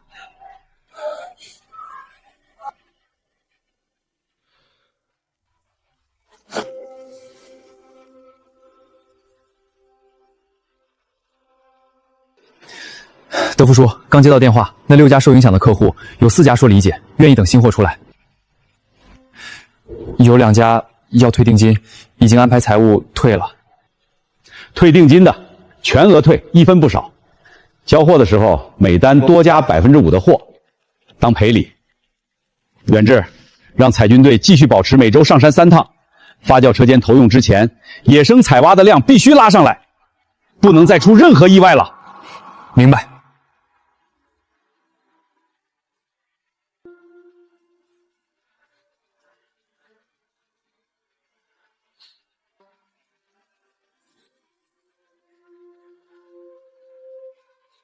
菌丝萌发速度比上一批快，照这个势头，10天左右就能出菇。发酵车间也完工了，昨天试运行了一批料，内部温度全程稳定，没有杂菌检测出来。露天堆料最怕下雨降温，现在全程可控，杂菌没机会冒头了。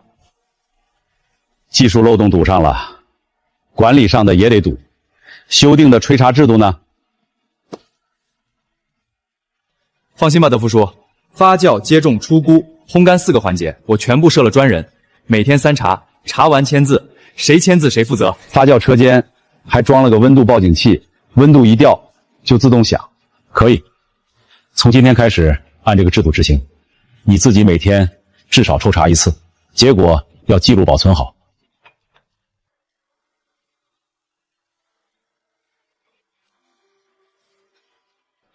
德福叔，之前退定金的1家客户打来的，他说听说咱们3天就把发酵车间建好了，想重新下单，问还接不接？接，老价格不变。顺便告诉他，新货品质会比以前更稳定。德福叔，之前愿意等的4家客户，新货已经发走，每家都多给了5%，回头的那家也发了货，刚接电话，他们夸这批货品质比之前还好。这次的事儿算稳住了，但光靠给餐馆供菌子，人家一句闲话订单就晃，咱们得想办法把客户面拓宽。您的意思是？上次展销会上有几家做干货批发的，对咱们的干品很感兴趣。你理一份名单出来，这2天我亲自跑一趟省城，一家一家上门拜访。明白。那加工车间的菌菇酱试产，要不要也带上样品？带上。以后咱们福记的产品线分3条，鲜菇、干品、加工，3条腿起路。谁也办不倒咱们。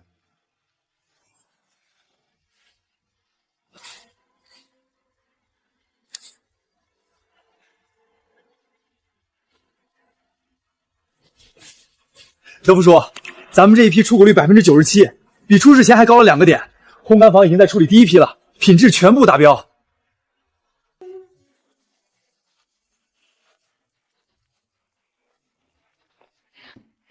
王哥，省城那边之前犹豫的几家，听说你新货出菇了，有2家主动打电话来问排单。刘总，你来的正好，我有件事想跟你说。我打算这2天跑一趟省城，把展销会上那几家干货批发商挨个。我想过了，不能光靠餐饮圈子，我们要把思路打开。省城干货圈子我熟，我给你引荐。那就麻烦你了。另外，加工车间的菌菇酱试产样品出来了，你帮我尝尝，看味道怎么样。好，待会儿就看看，如果品质过硬，询味楼第1个订货。刘总，要不顺便请省城那几家还在观望的采购商来基地看看，让他们进培育仓、进发酵车间，现场看、现场问，耳听为虚，眼见为实。这个主意不错，先等我把省城跑完，回来就安排。那就这么定了，你打算哪天出发？我让小慧安排。等我把基地这边的事安排妥当之后，就和你说，我们一起去。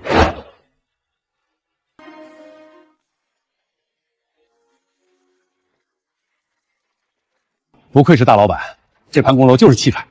李总可是省城餐饮的龙头，这些排场当然不会少。请进。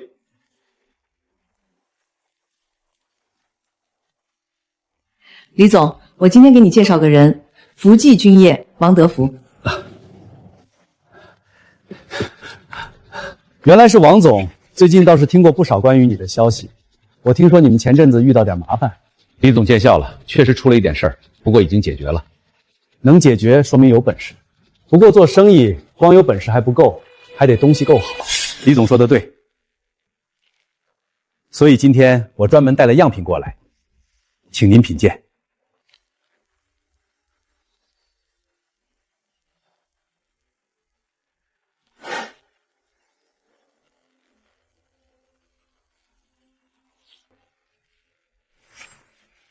这也是你们生产的？刚试产不久，这味道还真不错，菌香味很浓，后味也干净。寻味楼已经在试推了，反馈非常好。东西确实不错，不过我更关心的是产量。李总，您有什么需求可以直接说。如果合作，菌子每个月至少1吨，菌菇酱每个月1000份起步，你能保证稳定供货吗？只要提前安排生产计划，我们接得住。展销会回来以后，不止你一家找过我，但我为什么一直没下决定？因为我只相信自己看到的。这样吧，3天后我亲自去你基地看看，如果真像你们说的那样，这个合作咱们可以谈。好，那就说定了。也欢迎李总多带几个合作伙伴一起去。当然没问题，3天后见。比想象中顺利，李总这个人出了名的难打交道，不过能让他主动去基地，已经成功1半了。还是不能掉以轻心，我马上叮咛远志再多检查几遍。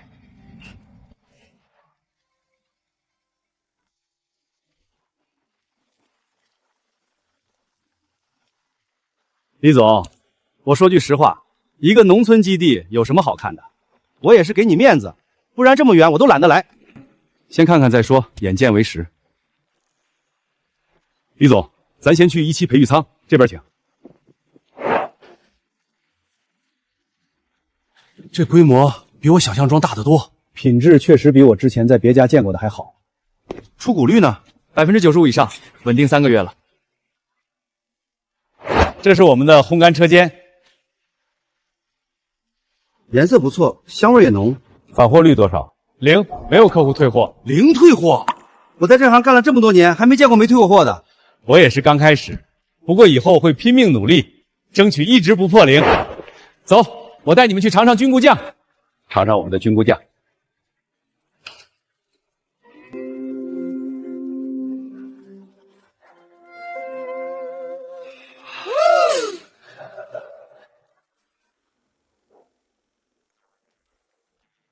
王总，基地和产品我们都看过了，确实比预想好。不过合作归合作，价格还是得按你之前和我说的价格打6折，怎么样？这个价格不行。为什么？这个价格已经远远低于成本价了。我要是真接了，就得从原料下手缩减成本。赔钱的买卖我不做，砸招牌的买卖我更不做。如果觉得福记不值这个价，今天这单可以不签。王总，我刚才故意压价试你。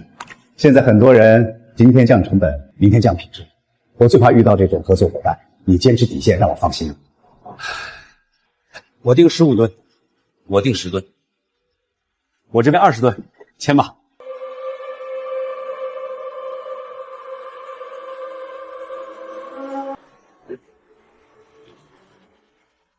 合作愉快，合作愉快，感谢各位的信任。你们看这个新闻，福记菌业最近又签了大订单。哎呀，就是那个王德福，不是之前还在江州小基地吗？现在居然做到省城了。听说他们现在还扩建厂房呢，省城市场也打开了。也就是运气好。再说了，好不好吃有没有市场还不一定。据说老板是个中年人，没想到中年人创业居然这么猛。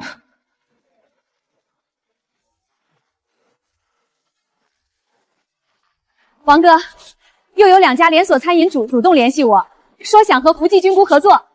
真的假的？真的假的？合同都准备谈了。先别高兴太早，合作谈成才算。王哥，你就不能激动一下吗？我这岁数了，见得多了，高兴太早容易失望。落地之前，一切都得稳着来。德福叔，上个月营收出来了。多少？比上个月翻了3倍。总算没白努力。照这个势头，今年还有希望再上一个台阶。哈哈哈哈，有志气！你待会儿让财务给所有员工发1000块奖金，记得把这个消息告诉他们。好，我这就去。今天就发工资了，整整10万啊！待会儿下班就去逛街。哼，臭老头种菌子只是一时风光，那天资金链断了就得欠一屁股债了。不像我可是大厂员工。赵总，您怎么来了？王娇娇，我正式通知你，你被开除了。邵总，我胆子小，你别跟我开玩笑吓我了。你觉得我像在开玩笑吗？赵总，我工作上没出错啊，我才刚升职，您凭什么开除我？公司查到你吃回扣吃了80多万，证据确凿，你等着收法院传票吧。赵总，您帮帮我，我每个月要还6、7万的债，我不能失去这份工作啊！王娇娇，你这是自作自受，老天爷来了都帮不了你。我们集团会把你的所作所为写成通告发布。我告诉你，你算是在这个行业混到头了。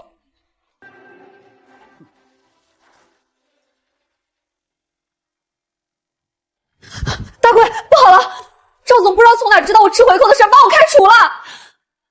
你也被开了？你今天发工资了吧？快打6万块钱给我，我先把信用卡还了，不然就逾期了。我也被开了，我还想找你拿点呢。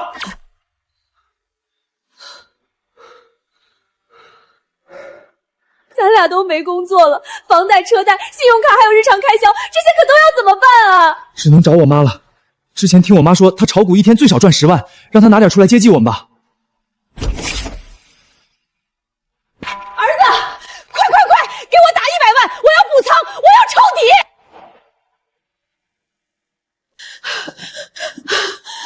妈，别急，你先说清楚为什么要补仓啊？那个教我炒股的老师是骗子啊！他给我推荐的股票就涨了3天，后面天跌停，又跌停了300多万，全打水漂了！妈，你疯了？你哪来的300多万？之前养老金存的70、80万，咱家的房子拿去银行抵押了100多万，又用手机各种软件贷了100多万。儿子啊，我不活了！都怪你，怎么不拦着你妈？还有你，不要脸，还吹牛一天赚10万。现在好了，这么多钱我们家挣完蛋了。现在不是说这个的时候，重要的是房贷、车贷这些咋办？还不起钱，车子、房子都得被银行收走，我们一家人就得睡大街去。大平腾是住不下去了，只能换小房子了。家里哪还有钱换房子啊？我爸不是还有个小别墅吗？而且上次我偶然得知我爸搞了个菌菇种植基地，现在有好几笔大单子呢。咱们这点对他来说根本不算什么。省省吧，你爸每次见了咱们都一肚子火，怎么可能帮我们？他要是不管我，我就吊死在他门口，让他被人指指点点。那些采购商最爱惜自己的名声了，到时候为了保住单子，他肯定妥协。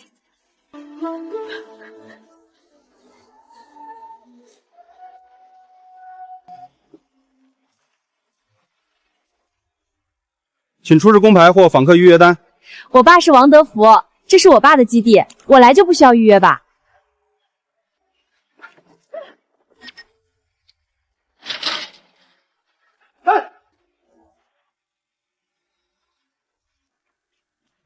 爸，您看，我给您带了您最爱喝的毛子。爸，我给您带了您心心念念的鱼腥草，我自己亲自去菜市场里头挑的最新鲜的。更加，你看，这是我一直珍藏的人参，可值钱可滋补了，你拿着，别跟我客气。爸，你说咱们一家人多久没在一起吃顿饭了？今天晚上让大贵好好陪您喝一杯。以前1个月只给80买菜钱，今天太阳是从哪儿出来了？居然这么大方。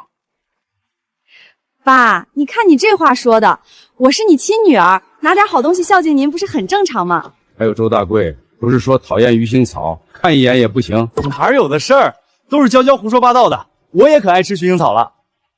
爸，你真有品位。还有你蔡新兰，不是老说我是乡下人吗？今天怎么还主动献宝啊？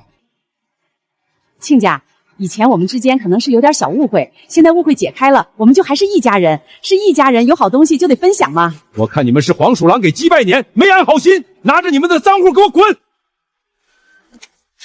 爸，是我们错了，以前是我们不是人，我们被钱迷了心窍，对您不孝，求您原谅我们，再给我们一次机会。爸，以前那些事儿是我混账，我给您认错。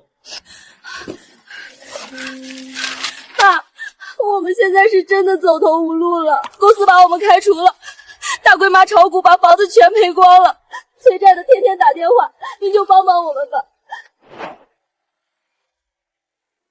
爸，以前那些事儿我给您认，是我混账，我给您认错。亲家，当年是我势利眼，我对不起你。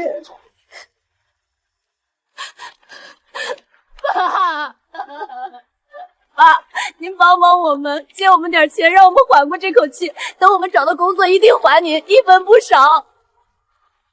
连翘还在家里等着我们，他不能没有地方住。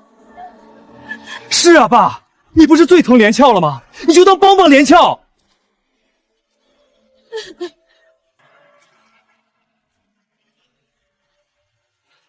你们不是知道错了，你们是知道自己要完了。看见老子赚钱了，想着低个头认个错，就能从我这里大捞上一大笔。我告诉你们，没门儿！爸，我们没有要大捞一笔，您就给每个月给我们打30万就够了。哼，你还真是狗改不了吃屎。别说30万，3块都没有。爸，你别装了，你都上电视了，还和省城几个连锁企业签了好几笔大单子，少说赚了好几百万吧。我是你唯一的亲女儿，30万不多啊。你们恶不恶心啊？当初是你们把福德叔被逼走，现在需要他了，又回过头来下跪求原谅，你演什么呢？爸，你要是不帮我们，我就躺在你们基地门口，让你们的货进不来也出不去。我倒要看看你们有没有这个胆子。远志，哼！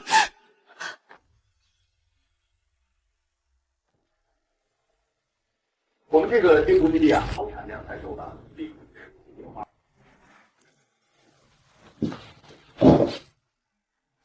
楼下快餐店又涨价了，这个没涨，吃吧。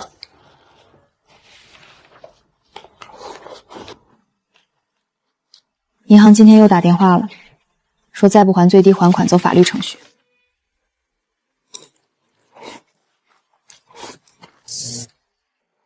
억울할 거 없어. 그럴 거 없어.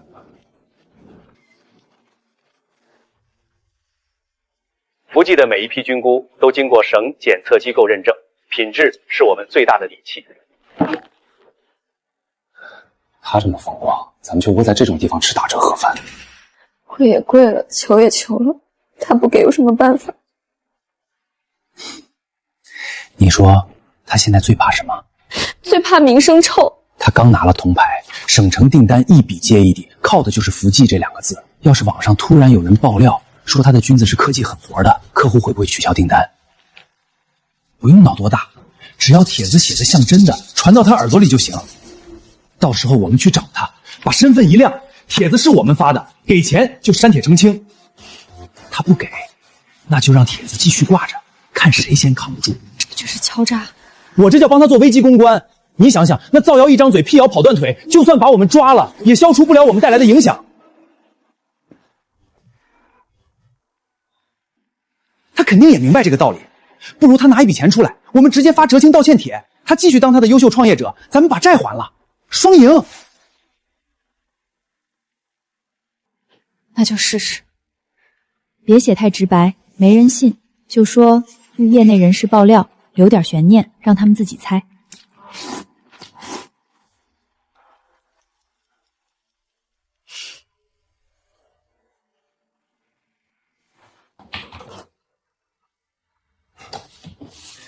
写好了，看看。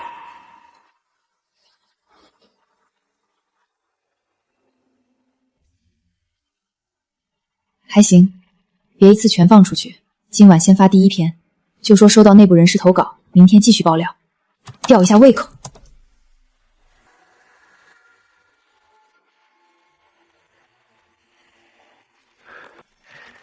等帖子热了，我把链接发到行业群里，省城内那帮采购商消息灵通，不用1天就能传到他耳朵里。等发酵2天，等他那边客户慌了，我们再去找他，告诉他帖子是我们发的，给钱就删帖澄清。那我们要多少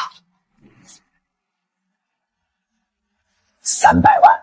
他那个基地1个月流水都不止这个数，拿300万换平安，划算。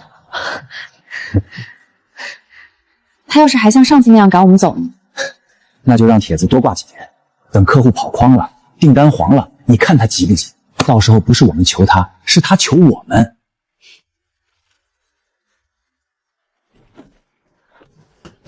德福叔，省城有个客户刚打电话来，问咱们的菌子是不是真有质量问题，说在一个行业群里看到有人爆料，截图发过来了。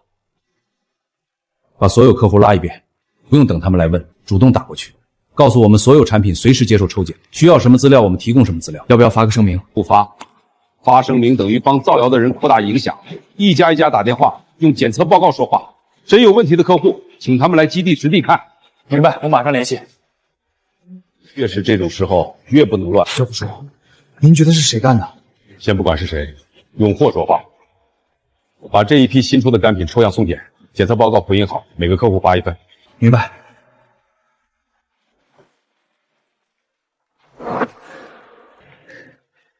群里有采购商回了，问他家的货还能不能继续订，有效果了。那我们什么时候去找他？再等一天，等他那边客户催得紧了，等他把能发的声明都发了，我们再出面，让他知道发声明没用，能解决问题的人在这儿。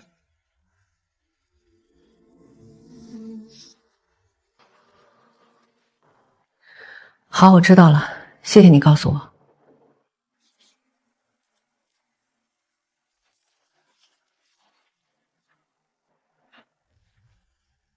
刘总，怎么了？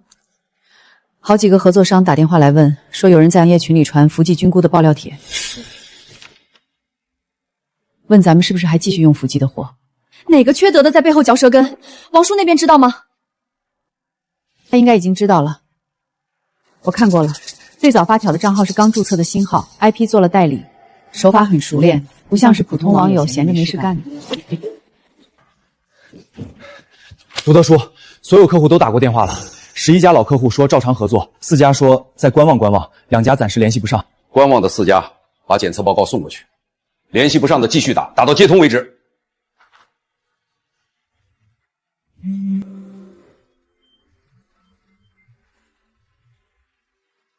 德福叔，那个帖子今天更新了，这次点名说咱们的菌菇酱也用了问题原料，评论区已经有人在问，这牌子是不是该下架了？这是省检测机构加急通道的联系方式。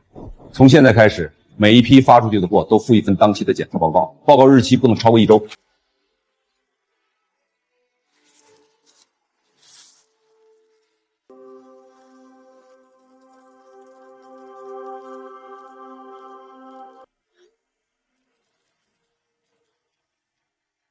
有效果了！群里有个在省城做连锁超市的，问我要不要考虑换供应商。他那边有什么动静？发了检测报告，一家一家给客户打电话，没发声明，没找人删帖，什么回应都没有。他不会报警吧？报警要证据，帖子不是我实名的 ，IP 用了代理，他拿什么查？再说了，我们还没跟他提钱呢，现在只是发帖，算言论自由。他扛不了多久，等他发现检测报告堵不住所有人的嘴，自然就会想办法找删帖的渠道。到那时候，我们就是唯一能帮他的人。那我们什么时候去找他？明天，你见了面先别提钱，就说你知道网上那些帖子是谁发的，让他自己猜。等他问你想怎么办，你再把条件抛出来。300万，删帖加澄清，给他3天时间考虑。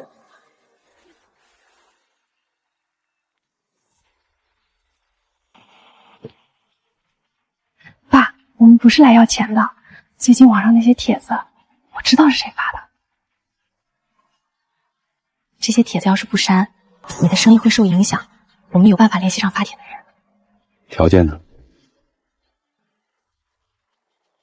？300万，那人说了给钱就删帖，澄清帖我们也会帮忙写。300万对你来说不过是几笔单子，拿来换名声很值。爸，这真是帮你解决问题，不是害你。帖子是你们发的。爸，我们是来帮你的，你怎么还污蔑？我1分钱都不会给，回去把帖子删了，去派出所自首，我会考虑出谅解书，这是你们最后一次机会。没有我们删帖，你那个优秀创业者头牌能挂几天？不必多说了，送客。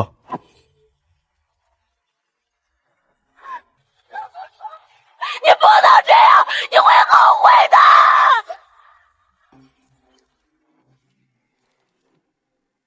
他不给是吧？那就让他看看，不给钱他连一单都别想做成。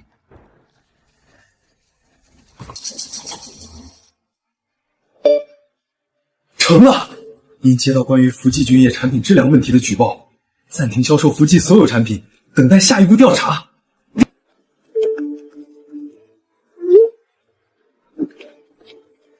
你看，本地媒体都跟了，现在不是我们找他，是他必须来找我们。商超官网发公告了，媒体都在报，他不给300万，我就让他一单都做不成。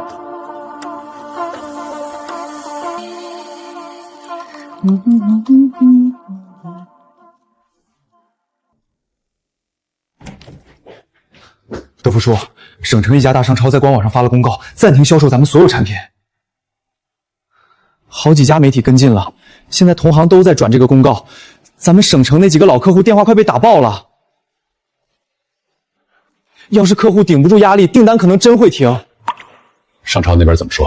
他们说要等调查结果。那份检测报告虽然没头没尾，但商超按流程必须暂停销售。你现在联系省检测机构申请加急复检，把这一批次的流样全部送过去。最快多久出结果？加急通道最快2天。2天就2天，所有流程留痕，谁来问都能查。是。公告我看到了，我让小慧查了最早转发那份假报告的源头，跟之前发帖的账号是同一个代理 IP， 大概率是同一个人。我已经知道了，是周大贵。今天上午他来过了，要300万换删帖，我没给。所以那份假报告是报复。你不给钱，他就想用商超的公告逼你就范。王哥，造谣这种事儿，你越被动越吃亏。他发帖子你就发检测报告，他发假报告你就申请复检，你一直在他的节奏里。那你的意思是？与其等人造谣再辟谣，不如让所有人亲眼看看你的菌子是怎么来的。2天后，复检结果出来当天，报告加上画面，我看他还怎么造谣。小慧，你去安排设备和人手，2天的时间够不够？完全够，我马上去联系。刘总，又给你添麻烦了。说这些干嘛？等这事儿过去了，请我吃顿饭就行。后天刘总带人来直播，从发酵车间到培育仓到烘干房到包装线全部开放，镜头会跟拍每一个环节。德福叔，我们需要准备什么？不用怎么准备，平时怎么干，直播那天就怎么干。该穿工作服穿工作服，该戴手套戴手套，不要排练，不要作假，真东西不怕人看。明白。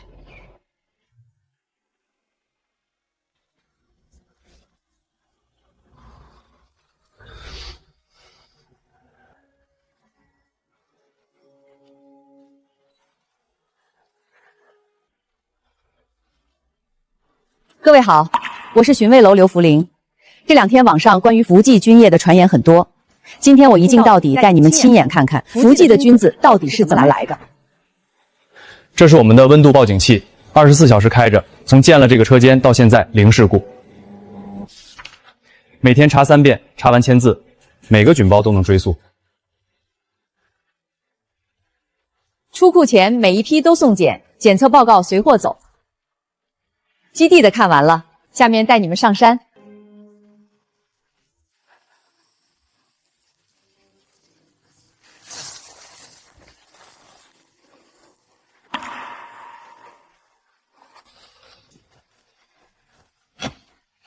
这下面有东西，地面有裂缝，土色也不对，我估计是松露。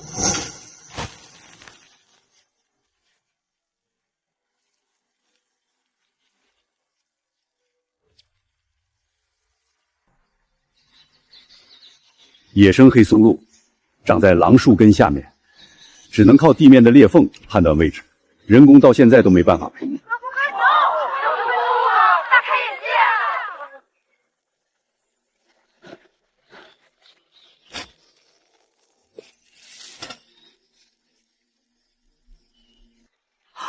白松露，没错，1斤3万起步，有钱都买不到，也是没法人工培育。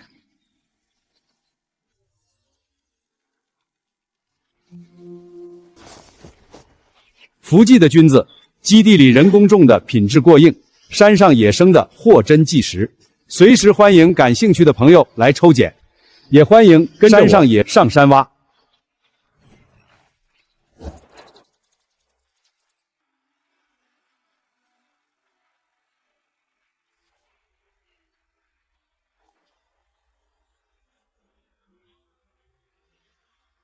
德福叔，网上现在全在夸我们，那条造谣的人出来挨打，还被顶上热搜了。省城那家商超刚把公告撤了，宣布产品明天恢复上线。评论区还有人把造谣帖子的发布 IP 和时间线全都发出来了，咱们这次直播太成功了。明天我让法务过来，配合警方整理证据材料。这回我们把账一次性算清。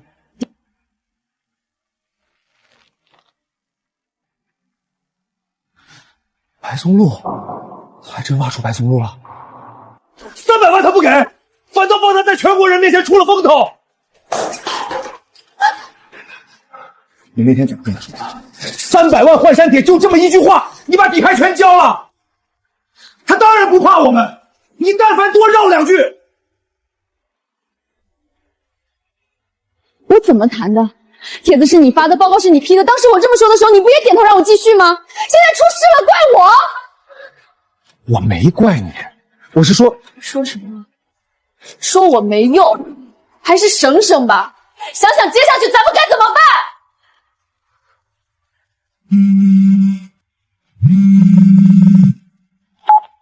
周大贵吗？我们是江州市派出所的，这里有个案件，麻烦你明天早上来局里一趟配合调查。如果不来，我会申请抓捕令上门。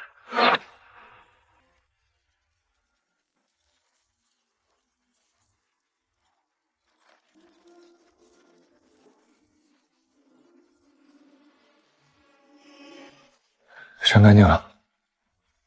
你确定？本地和云端都清空了，就算他们查硬盘也找不到什么。那检查人员那边怎么办？咬死账号被盗，反正网上注册又不需要实名 ，IP 一样可以是蹭网的。谁能证明坐在电脑前的人是我？那聊天记录呢？也删了。好，我明天就说什么都不知道。帖子是你发的，报告是你批的，我从头到尾没碰过键盘。你是没碰过键盘，但你别忘了，文案是你润放的，客户名单是你给我的，聊天记录虽然删了，但检查人员要是恢复数据，你觉得你的账户会不会出现在上面？你什么意思？我的意思是，咱俩谁都别想撇清。上次在你爸面前，咱俩是一起跪的，这次也是一根绳上的蚂蚱，你休想让我一个人扛。周大贵，你疯了！我是你老婆，我和你一起进去了，你妈怎么办？连桥怎么办？别拿我妈和连桥扯进来！我可以告诉你，你要是趁机把锅全甩给我，那别怪我把你拉下水。反正虽然那些聊天记录都删了，可我的脑子还没删。你改了哪几个词，帮我整理过哪几家商超的联系方式，我记得清清楚楚。你从一开始就算好了，发帖的时候让我润过的文案，就是为了把我绑在一起。随你怎么想，明天到了局里，只要你和我一起咬死，什么都不知道。可能是账号被盗，他们就拿我没办法。行，就按你说的。但你也记住，你要是自己扛不住招了，别指望我替你动体。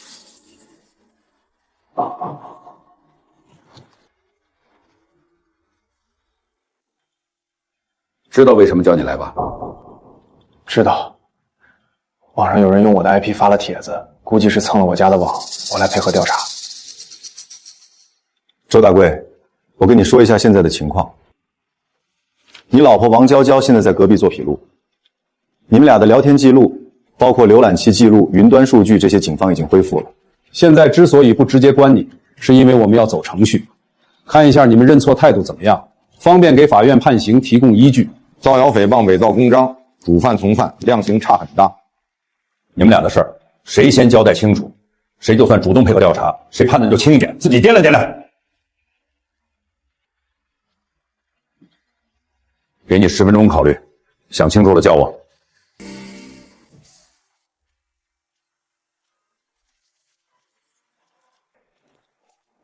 想清楚了。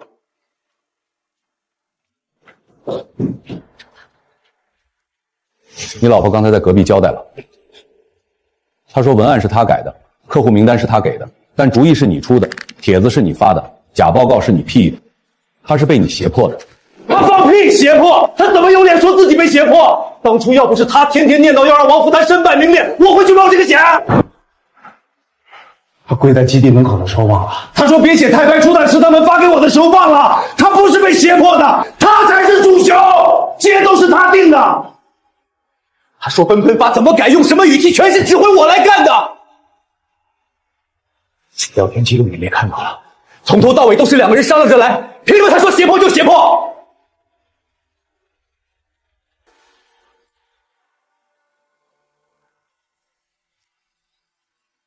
我交代，帖子是我发的，账号是我注册的，假报告是我批的，但每一步都是王娇娇在后面出主意、改文案、定策略。从头到尾没有谁胁迫谁，是我们俩商量着干的。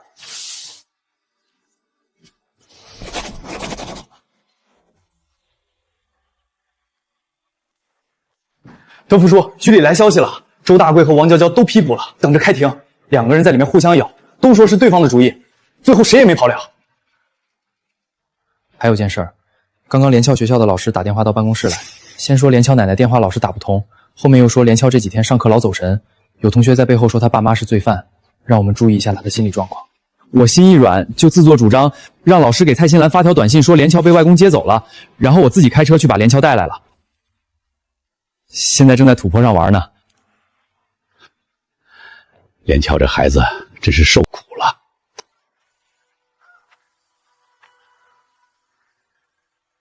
刘奶奶，我爸我妈做了很坏的事儿，对吗？他们做错了事儿就应该承担后果。学校有人说我以后也会学坏。那些说闲话的人过几天就忘了。再说了，人家说你会学坏，你就会学坏吗？反正在我和你外公心里，连翘是世界上最善良的小女孩。好了，别难过了，回去看看你外公晚上做了什么好吃的。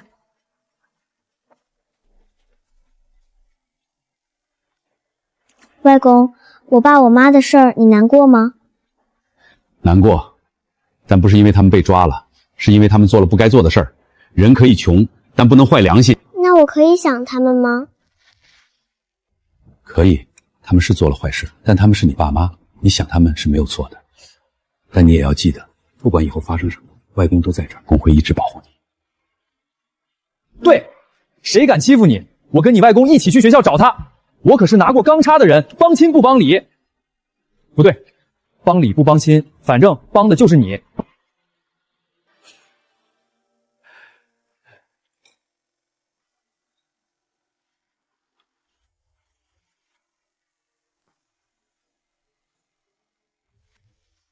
周大逛因伪造公章、商业诽谤、造谣罪，数罪并罚，判处有期徒刑10年。王娇娇作为共犯，明知周大贵伪造假报告而未阻止，并参与文案编辑和客户名单提供，判处有期徒刑8年。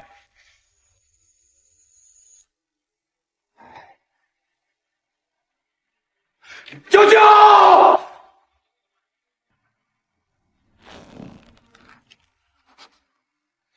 好好改造。爸，对不起。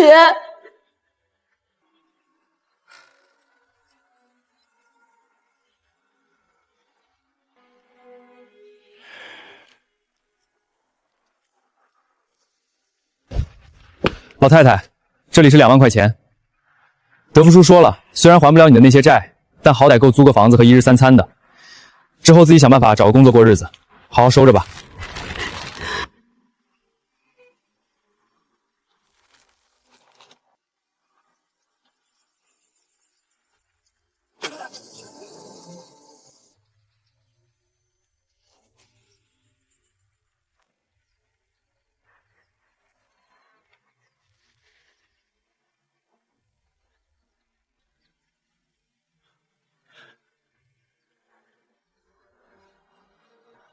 等了多久了？没多久，张叔叔给我买了面包。走吧，外公已经办完所有手续了。连翘以后可以和外公一起生活了，开不开心？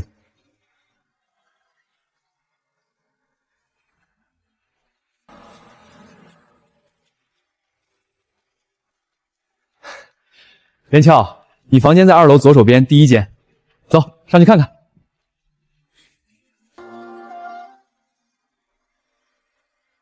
外公，这真是我的房间？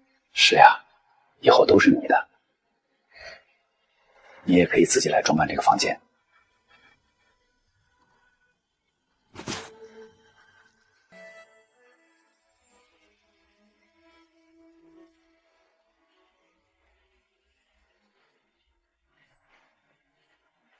怎么了？不合胃口？不是。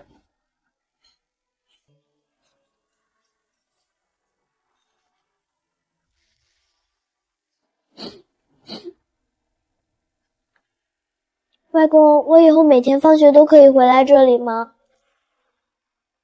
可以。早上也可以从这里去上学吗？可以，我和你远志叔叔谁有空就谁送你。随叫随到。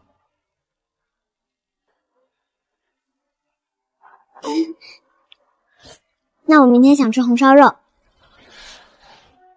行，明天我一早就去镇上买五花肉，买最好的。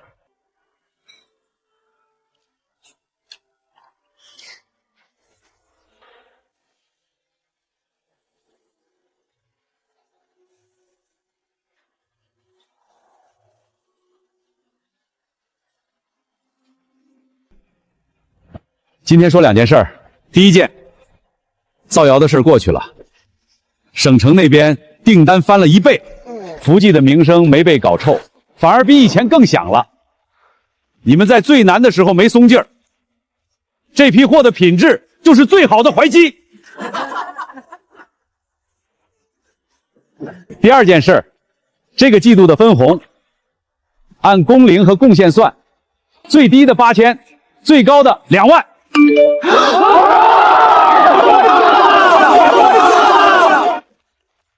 福哥，你这是给我们发年终奖呢！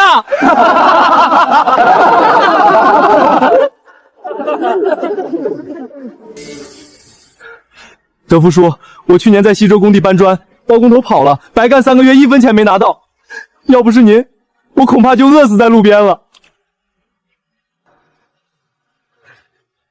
行了，别煽情了，分红是你们自己挣的，下个季度想拿的更多，就要把手上的活干得更细。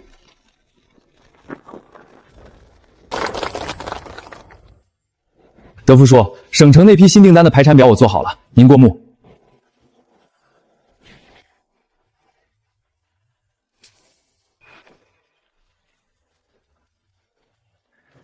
以后这些不用给我看，你自己签字就行。发酵车间的报警器是你装的，巡查制度是你改的，培训手册是你写的，你也是时候走到台前来接手这一切了。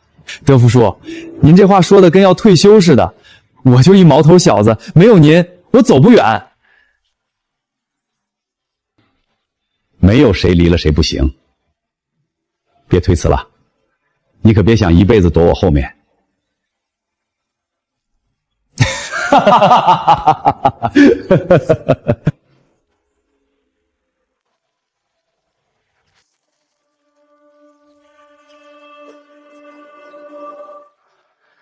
村长，这是德福，这些都是村里在外打工的孩子们的简历。昨天你发完分红，我的手机一晚上没停过。全是去外地打工的年轻人，听说服务福记的工人能拿不少分红，想回来跟着你干。德福啊，我孙子在省城鞋厂干了3年，1个月才4000，过年都不回来。昨天主动给我打电话，说想回来，问福记还要不要人。我女儿在省城超市当收银员，站1天腿都是肿的。听说你们烘干房的女工拿了8000的分红。他哭了半宿，说羡慕。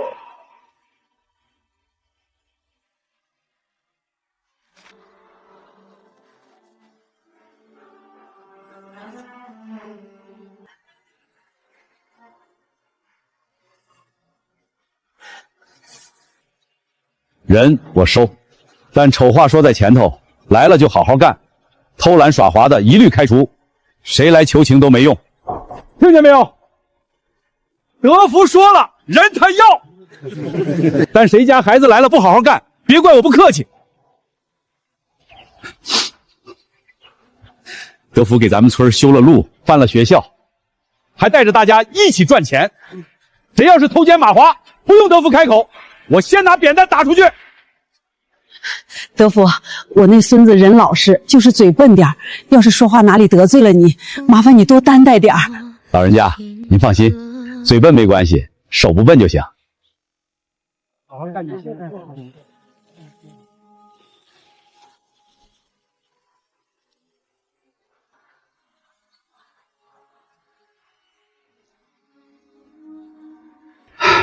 德福，这些年在外面打工的年轻人，你是第一个能把他们叫回来的。以前都是我上门求他们别走，现在他们主动往回跑。按名字登记好，安排好岗位，再一个个打电话通知他们。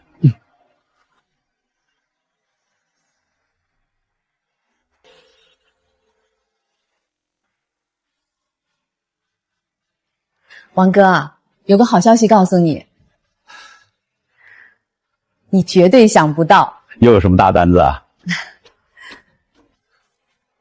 上次的直播完后，我趁热打铁给你注册了几个短视频平台的账号，发了几个直播切片上去，没想到经过媒体曝光后，获得了1级的流量，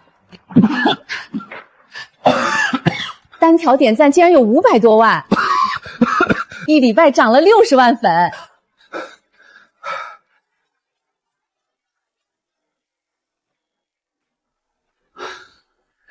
难怪我这几天上街，总有人找我要签名和拍照。我还以为是我长得像什么明星呢，结果没想到你就是那个明星。托你的福，我们寻味楼的订单量也增长了好几倍。我打算借这个机会联合文旅部，把你那个基地和整个村弄成一个网红景点，搞一些游客体验项目。那感情好，我可以专门划个体验区，到时候游客来我们基地就能体验怎么收菌子。王哥，咱俩真有默契，我也正想说这个。你不知道，我昨天答应了村长，让在外地打工的年轻人来跟我干，这下子不愁埋没人才了。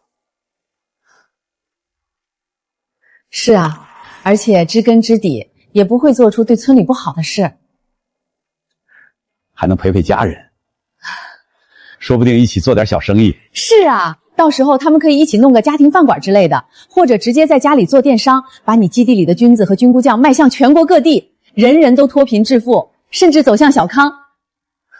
你这边要是有什么要帮忙，一定要和我说，我一定尽全力帮助你搞成这个景区。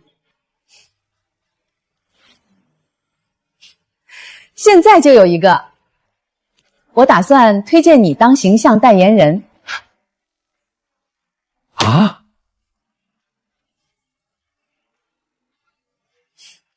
这么一打扮帅多了，像奶油小生。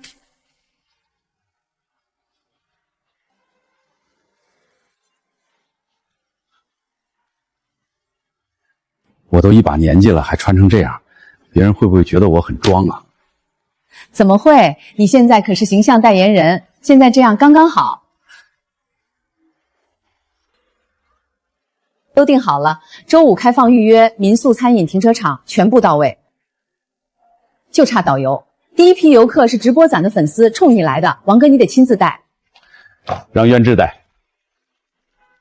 去年第一筐剑手青是他跟我一起挖的，展销会、建基地也都是他跟我一起跑的。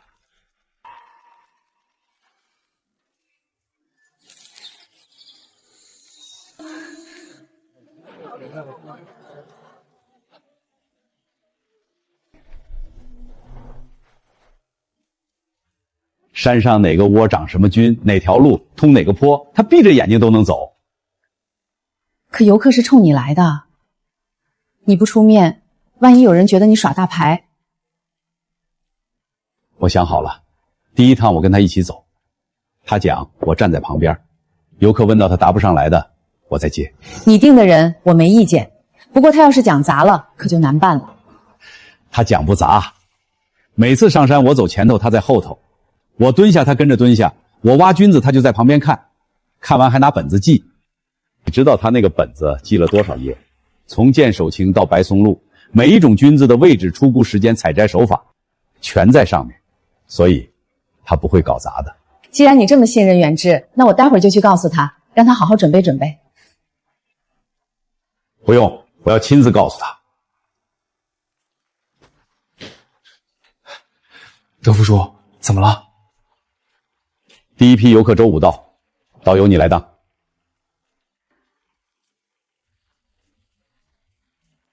我不是说您亲自带吗？这我上去讲，人家也不买账啊。你讲得好，人家就买账。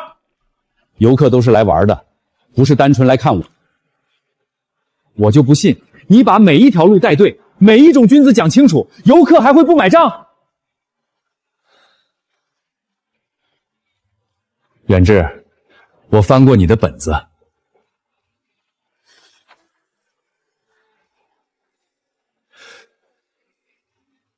从剑手琼到白松露，每一种菌子的位置、出菇时间、采摘手法全在上面，连闻起来什么味儿都写进去了。你记得比我还细。这个导游你不当谁当？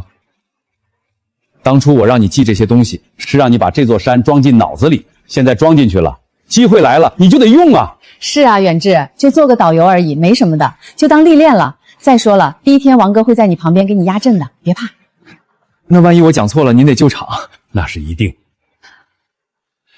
但你要做到的是不讲错。好，那我这就去把路线图熟悉一遍，争取不出丑。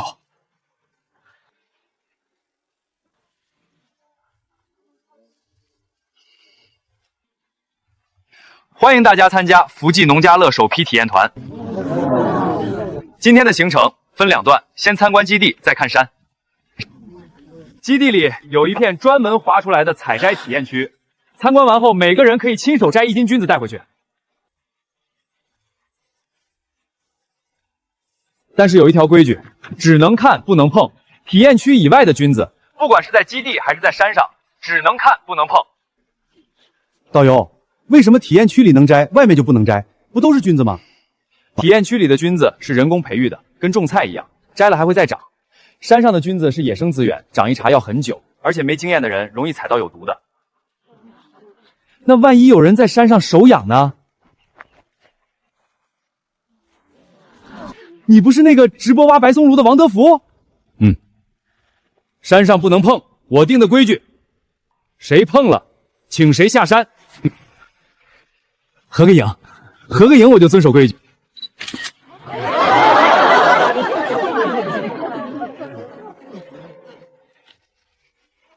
拍完照的请跟我走。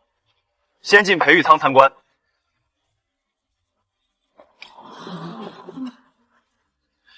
这个舱是平菇和香菇，那边是羊肚菌和竹荪。从培养账要接种到出菇，每个菌包都有标签，哪天接的种，谁熏查的，全部能追溯。你们扫一下标签上的2维码，能看到这批菌子的完整生长周期。还真能扫出来，温度18度，湿度85%，巡查员张远厨，这个巡查员就是你？是我，每天3查，查完签字，没有断过。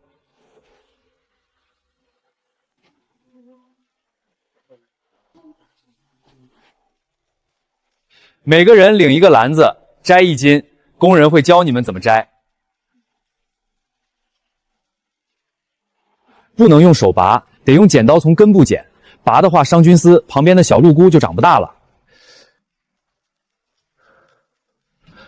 师傅，这样剪行不行？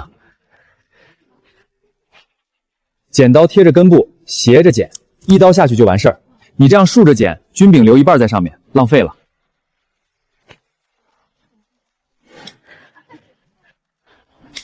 就这么简单？我以前以为种菌子多神秘呢。没那么简单，种不神秘。神秘的是配方，我们德福叔自己琢磨出来的培养料，比例不对，菌丝就不长。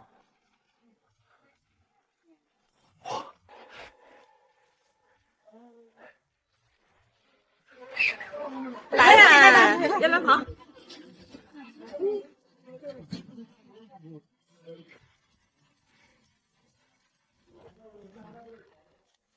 德福叔，我干的还不错吧？非常好，我刚还以为看见村长了，这么有领导能力。导游，你刚讲的真好，下次我带我们全家一起来，还找你。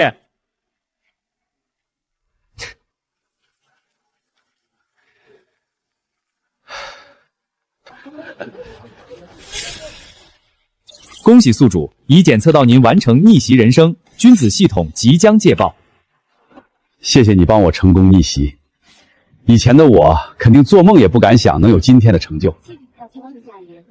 谢谢。再见，宿主。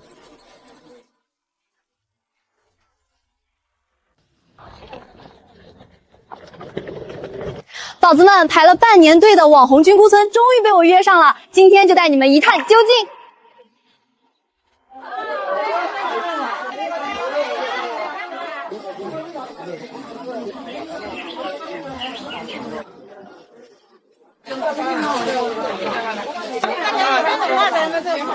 别急别急，每个人都有。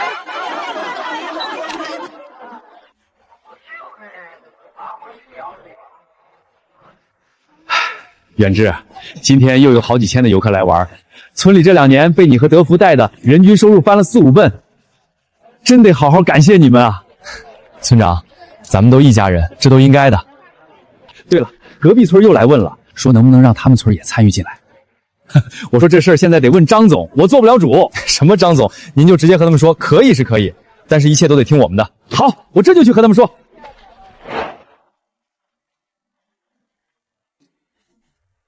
王总，您用2年多的时间就把福记做成了全省菌菇核的龙头企业，这个速度在农业领域很少见。您觉得福记做对了什么？2个字：品质。我的菌子往桌上一摆，采购商一看就懂怎么选了。从一穷二白到成为全省标杆企业，这个过程肯定很辛苦，你有没有想过放弃？没想过。不过这不是因为我比别人强，是因为我没有退路。我当时和现在的总经理远志躺在村屋的旧床上，我当时想，要么就这样了，要么就拼一把。后来拼成了。人有时候就是这样，没路可退的时候，反而能往前走。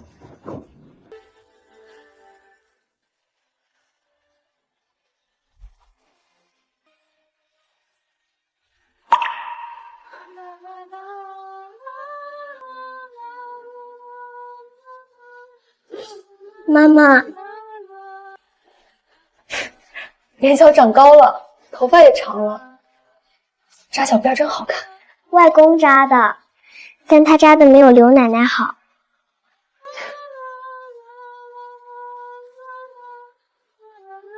妈妈，上礼拜是让我们写给妈妈的一封信，我拿了全班最高分。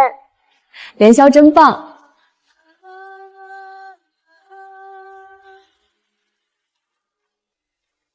在里面没缺什么吧？不缺，爸。管教说我表现好，减刑了几个月，我还学会做衣服了。等再过几年出来后，我就去找个厂子上班去。到时候我帮你问问村里几个开服装厂的，愿不愿意收你。娇娇，只要你愿意脚踏实地，爸就会帮你的。爸，好好改造，出来以后重新做人。连乔等着你呢。严肃，探视时间。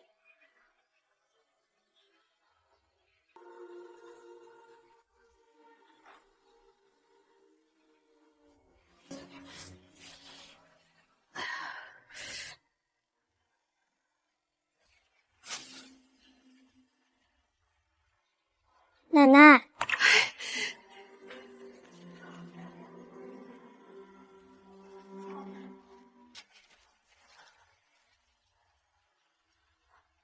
亲家，你看这几个月我还了不少，现在网贷还剩3万，信用卡还有2万。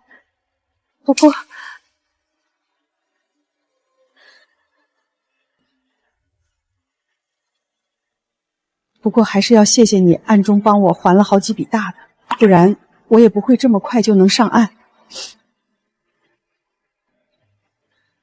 我算过了，再攒半年应该能还清。亲家，以前那些事儿真是对不起，是我不提以前的事儿，你现在有工作，有地方住，债也在还，要往前看。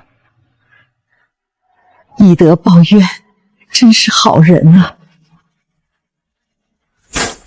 这些以后都归你。保险柜里是基地的合同和产权证，公章你用过无数次了，不用我教。大门的钥匙有2把，一把你拿着，一把留给值班室。德福叔，您这是退休？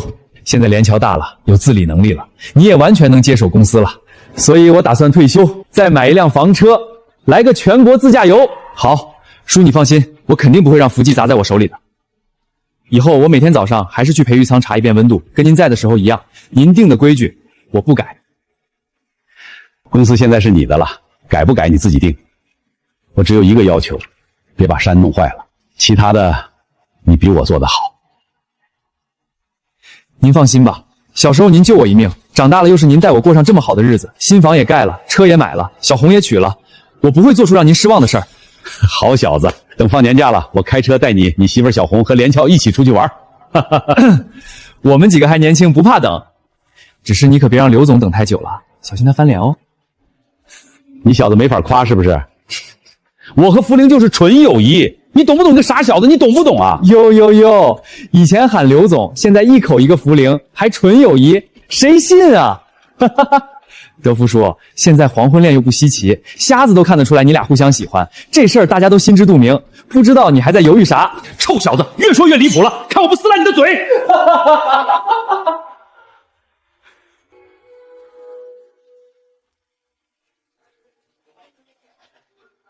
王哥，退休生活怎么样？是不是很爽？非常爽。以前天没亮就得上山，现在睡到自然醒，起来泡杯茶，去基地转一圈，回来接着喝茶，简直爽得无法形容。听你这么说，我决定了，等最后一个项目收尾了，我也要退休。你才不到50岁，怎么这么早就退休了？